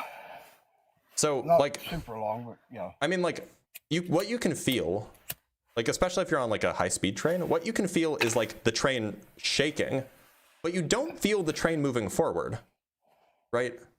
Similarly, when you're on a plane, you feel the turbulence, which is what happens when the plane shakes, but you don't feel the plane going at 500 miles an hour. You can only feel acceleration. And acceleration from like the rotation of the Earth or from the orbit of the Earth, these are all tiny. They're incomprehensibly small compared to what you're able to feel. Like the rotation, the Earth rotates so slowly. It rotates twice as slowly, or at half the speed of the hour hand on a clock, right? It makes one full rotation in 24 hours. That's really, really slow. You think that you would feel that? Between that and the combination of us going around the sun and traveling through the galaxy, I would think you would feel something. That acceleration is even smaller. Like we could work out the math. The acceleration is enormously tiny. It just is, because so when you're going in a circle, the way that you calculate the acceleration is you take the speed, you multiply it by itself, and then you divide by the distance, like the size of the circle. That will give you the acceleration. And it's like it is infinitesimally small. By the way, there's also a separate thing for the chatters, for the commenters, for the watchers. You wouldn't actually feel it even if the acceleration was supposed to be big, because general relativity says GUD6 are in free fall, so you don't feel free fall. But anyway, even if we just take Newtonian gravity, it would be really, really tiny. You wouldn't notice it. You could just calculate it. It'd be too small for our human senses to pick up. Because our human senses are limited, right? Sure. So absolutely. Look, I mean, the point is that, yes, we are traveling through space at enormous speeds, but we don't feel speed. We feel changes in speed. We feel changes in direction. We never feel speed itself. I understand what you're saying. It's still hard for me to believe it, though. Okay. It's really hard. I mean, we all have our own belief, and you would think by now somebody would come up with a way to actually prove indefinitely, without a shadow of a doubt, that the Earth is a ball or is flat. Look, so here's the thing. We can, but it requires actually either A, believing pictures, which we have plenty of, or B, knowing a little bit of math. Like knowing, like, you know, having been good enough at math to like get a B in trigonometry in high school. And like that's just not true for a lot of people. Like, I don't know, like how good's your trigonometry? Oh, it's horrible now. I got lazy. Sure. So like the way that we can do this is like we can for example make measurements of the locations of stars, and then you know, if you assume the Earth is flat or if you assume the Earth is a sphere, you can see what should we expect using those measurements and using trigonometry. We can also do the same thing for like the lengths of shadows. Like if you stick a stick in the ground, how long should the shadows be based off of what time it is? Again, we can use trigonometry to figure these things out. But in order to understand that this is like definitive proof, you need to be able to follow the trigonometry. Otherwise, it just seems like it's just complicated math that, like, you know, then some smarty pants says that it's proof, right? Yeah, but there again, I mean, wouldn't your trig work on it could work on a flat or a it doesn't work, radius? No. Like, so I can just give you an example, and it's not even that complicated trigonometry. On a flat Earth, if Polaris is directly above the center of the flat Earth, right? Mm-hmm. And so pointing north means pointing at Polaris. Then you can figure out what angle it's at given how far away you are from the center, right? And so just if you just go look at it, if you just go like use a GPS, every 1 degree further south you go, like, you know, latitude, not like on a sphere, but like every 1 degree latitude you go further south, you have to go about 69 miles, right? And so what you can do is you can just draw a diagram, assume the Earth is flat, draw a diagram of what angle you should see the North Star at as you drive further and further south. And what you'll find is that what you actually see in the sky doesn't match with what the flat Earth says you should see. Like the trigonometry just doesn't work. Okay. And so there's something wrong there. And, you know, but that's just not going to be convincing to people who just haven't practiced their trigonometry in a long time, right? Right. Correct. But look, so Ty Warden, I'm going to let you go. It sounds like you have to go too. But thank you so much for being here, okay? Have a good one. I appreciate it. You too. All right, all. So I'm going to read some super chats, and then we will have then we'll call it there. So we have 2 Canuck bucks from 404 user not found. It's opposition only, but will you allow apposition? No. Funny though. And we have $5 from Garain. You can't feel acceleration either. You feel the force of the seat pushing on you. If you're in free fall, you don't feel anything, but you are accelerating. Ah, Garain, here's the mistake that I was alleging at, or I was alluding to. So no. The reason you don't feel anything in free fall is because in that case, you're actually not accelerating through space-time. And that's what you feel. You feel deviations from straight trajectories in space-time. A straight trajectory is what we mean by constant motion. And if you deviate from a straight trajectory, then that's what acceleration is. But if you're not deviating from it, like in free fall, you don't feel it. You're technically not accelerating. It's just relative to the Earth, you are accelerating. But that's because the surface of the Earth is accelerating. The surface of the Earth is not, it is deviating from a straight trajectory in space-time. But no, if you're genuinely accelerating, you would feel it. You would pick it up with your ears. It doesn't require a chair or anything like this. From Literally Lou with the 10 Australian dollars. Thank you so much, Lou. Can someone legit tell me why everyone would be lying about the Earth's shape? Like, what's the point? Even if it was flat, what does that mean for these people? So look, there's a few things here. The first thing, sometimes it's just a religious thing, right? Sometimes it's just, oh, well, the Bible says it's flat, and NASA wants to hide God from us, so they're going to lie to us about the globe, because they don't want us to believe in God because they're run by Satan. Something like that. However, the second explanation that people often give is that the Earth is flat, but it's infinite, and we are just constrained by the ice wall. And if NASA told us that the Earth was flat and that there is more land beyond the ice wall, then we wouldn't be worried about trying to buy land in the United States. We wouldn't be fighting each other for resources and for food and for land, because there's just infinite land out there. And so they're trying to keep us constrained by the system. That's the other alternative explanation. Up from Solar Lion with the almost 3 Canuck bucks. Thank you, Solar Lion. Hope you had a Merry Christmas and Happy New Year. Likewise, Solar Lion. I appreciate that. All right, y'all. Just going to double check on Cash App or things like this. I always miss those, and I always feel bad about it. Looks like we have nothing extra coming through on Cash App or on anything else. So, y'all, I'm going to end the live here, and I will see you guys tomorrow for Ask a Physicist. Remember to come on by, bring your questions, and around the same time, I'll see you then.